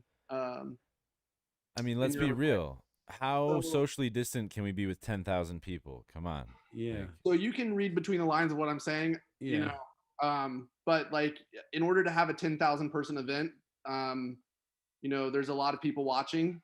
And so, we're gonna do it all the right way. Is there a chance though, if rules just generally change, that they could loosen some of the rules that you've agreed to? I hope that's the case. I mean, our rule, we got it loose. We got it loose. Yeah, no, but I'm saying loose, but it's loosening. if in general society, if rules start getting relaxed everywhere, we're still a few months away here, so we can see a substantial loosening of rules everywhere. If magically Joe Biden says it's all gone, everybody, I did it, I'm a hero, and everybody, all the sheeple in the whole country go, oh, thanks, Uncle Joe, I could take the face diaper off. Oh, you're my hero. And all of a sudden, it's magically gone. Let me rephrase what I'm saying. A very influential and powerful person on this front told us that it doesn't matter if you actually do the things. it matters that you optically signal that the things matter. Oh, So good. That's that's We're you hiring very the helpful. COVID however you want to czar. interpret it. If you I want to be the COVID appreciate czar. that articulation of the facts and the way you said that, because that's good. That's good because you attribute it to somebody of importance and knowledge and maybe authority in the area, but without saying Importance who, and because I don't care. authority matters, Jim. As long as those people are having their things that they care about met, Yeah, I know. we're gonna be okay. All right. I'm more optimistic now. I Dr. was always Fauci worried is about the the stupid COVID mask. czar. Hey, Jim, all you have to ask yourself, this conference was delayed in March 2020. We were this close to saying, fuck it, we're going to have a hazmat competition, wear your hazmat suit down, and we're doing this anyway. And like, there was a good number of people that were like, yeah, we're going to do it anyway. You know, that was like March 2020, which was like a really tough month for this stuff. But like, we've been dying to do this event. Like, I know. This is 2 years in the making. I know. I was ready to go to LA, you know, and it got pushed. Still to have my Florida, ticket you know, from so- 2019. Let's Yeah, go. I literally got Let's my go. ticket the day after 2019 Yeah, finished. it's like $20. Oh wow, $50. you guys have really been waiting. So like Shit mooned harder than Bitcoin. we are very like maximum freedom. People should be able to take their own risk. If you're high risk, if you're afraid of dying, this is not the event for you. This is Exactly. You know, I shouldn't again say this on a live stream, but we're going to be the super spreader event of the year. You know? So I mean that in a joking way. We're spreading Bitcoin to the Yeah, we're masses. spreading, Exactly. Spreading, That's what I was spreading gonna orange say. pills. That's what you meant. I knew that's what Passing you meant. out orange I pills. knew that's what you meant. Yeah. All right, hold on. I Let wanna me get a just say, t-shirt- look, I want to get T-shirts made that say Bitcoin super spreader on them, but you know, That's a good one. we're Yeah. gonna have those T-shirts. okay. Look, we're at the end of the show. We've got to do like wrap ups, final thoughts, all that kind of good stuff. Keegan, why don't you kick us off with like final thoughts on the night? What are you excited about? Thoughts on Bitcoin 2021, etc. Just whatever you're thinking. I'm just really excited at the sort of developments that are still happening in like the technological space, right? I think that we have miles to go still on like just making things usable, making things like great, and we're far ahead of anybody else trying to do the same thing. Even like if people can even be saying that they're trying to do the same thing. But you know, we still got tons of work to do, and I'm really excited about being able to play a part in that. You know, as far as like risks go, I think the biggest risk that we have is complacency, right? This is not over. We're in the best position that we've ever had. The promise is like one of the greatest that, you know, like you said, it's a human society transformational tool, but it's not done yet. So that's all I have to say. And I'm really stoked that Bitcoin 2021 is happening, that it's willing to stand up for its principles in terms of like doing the event in spite of all of the fear mongering that's going around, and that it is one of the conferences that I've been to that really puts a lot of the development stuff front and center, or at least gives it like a stage that a lot of other conferences won't. Killer, man. Thank you so much. Thank you for joining. I think that what you're building is badass, and people should definitely check it out. We'll have it in the show notes for people to click through. So, Surfer Jim, man, Hey. final thoughts. What do you think, man? Well, let me just say thanks to David Bailey and all the Bitcoin Magazine folks for putting this together. I've been looking forward to this for a very long time. I was scheduled to go last year, so for me, I'm waiting at least a year. I didn't get to 2019. And I really want to commend David specifically for bringing me on tonight. After the shitstorm, I did not mean to stir up last week. And you're a big man for willing to bring this up and put it right out there in the open and let Denver really lace into you. Boy, I wasn't going to do that. And I was like, holy shit, man. Okay, he's not afraid. But look, you're a big man to sit here and do this shit. I'm serious, man. You guys are upstanding people. I understand the trade-offs. I'm okay with shitcoiners being around. I'm really happy that they're not allowed to promote shitcoins. This is a Bitcoin conference. it's a fairly decent balance for trying to pull together the largest conference in history at this point. It could be, with a lot of really important people, great speakers, tons of great speakers for sure, and a really great community of people. So, you know, I didn't mean to piss anybody off or ruffle any feathers. I was just trying to be a toxic Bitcoin pleb like I was taught to do. So whatever, it's been quite a whirlwind for me. I mean, there's memes with me in there now. I never expected that. Somebody wrote a poem with Surfer Jim in it. I'm like, We what got the hell? t-shirts. We got Surfer Jim T-shirts. I got t-shirts. Team Surfer Jim t-shirts. Look, David, if somebody starts chanting when Chamath comes up, we want Surfer Jim. It's not because of me, all right? Somebody else had to. Okay, so I had nothing to do with any of that. I'm just going to be in the back of the room, cowering, like, "Oh, please don't look at me. I'm sorry."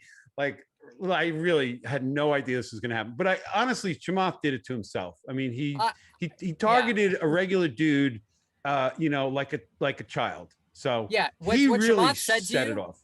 what Chamath said to you is not okay, right? Well, that's And, really what did it. like, And the Bitcoin community got around some unknown dude, surfer dude, and said, "We're with that dude because this other guy's an idiot and whatever." And he shouldn't be. He's trying to run for freaking governor. That's absurd. So he did it to himself. Look, I started it. I did call it Shitcoin 2021, and I apologize because it's really not. I was just disappointed. But now I see it a lot more clearer. I've had a chance to talk to not just you guys, but I had a private conversation with CK the other day, and there was some things I did not understand. And I really, really appreciate you guys bringing me on, let me talk about it. And I need to show the Long Island Surf Park. This is my 5-year project I've been working on with my good friend Chris and his son Brett. We're going to build the first wave pool on Long Island. You go to www.longislandsurfpark.com.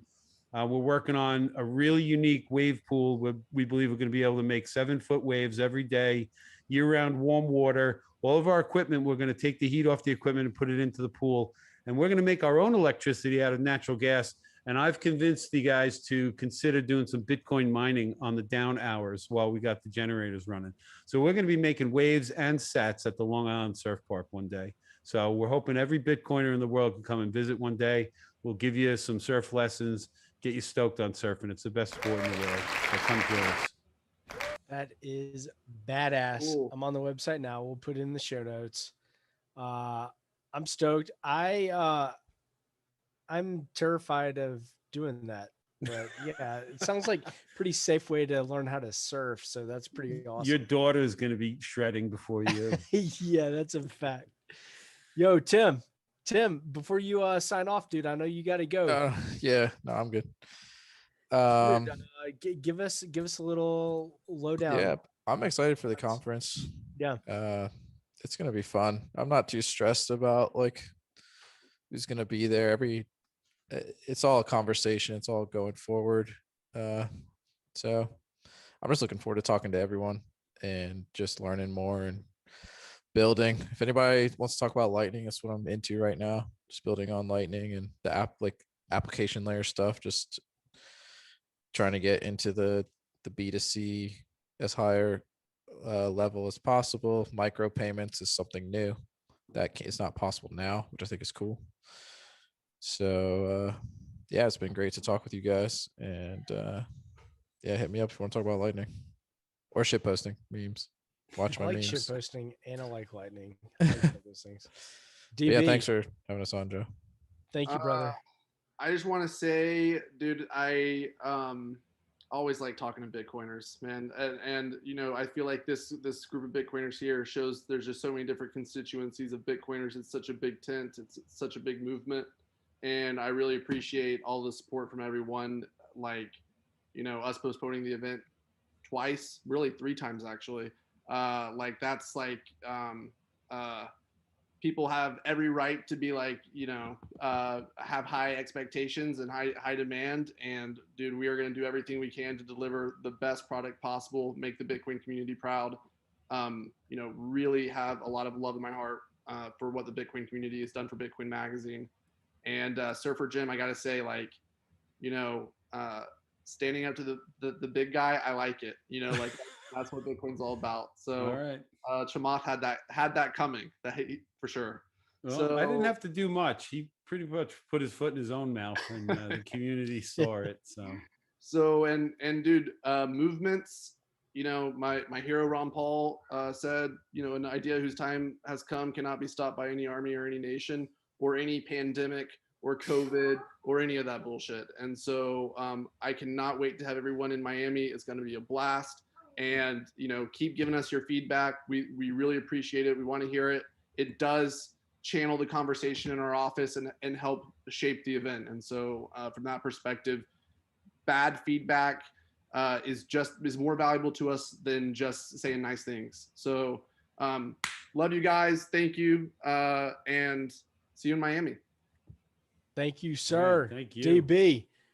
Tommy, you want to roll that B-roll? You want to say anything? This has been an exhilarating episode of Bitcoin Magazine Happy Hour. I didn't have to obviously. do a damn thing on this hosting episode. No, I just drank Bush Light and life was good. So thank you all so much. It was great. And I think self-fulfilling. Enough conference pumping has been done, except for I'm going to hit this ad one time and we are out. Thanks for joining.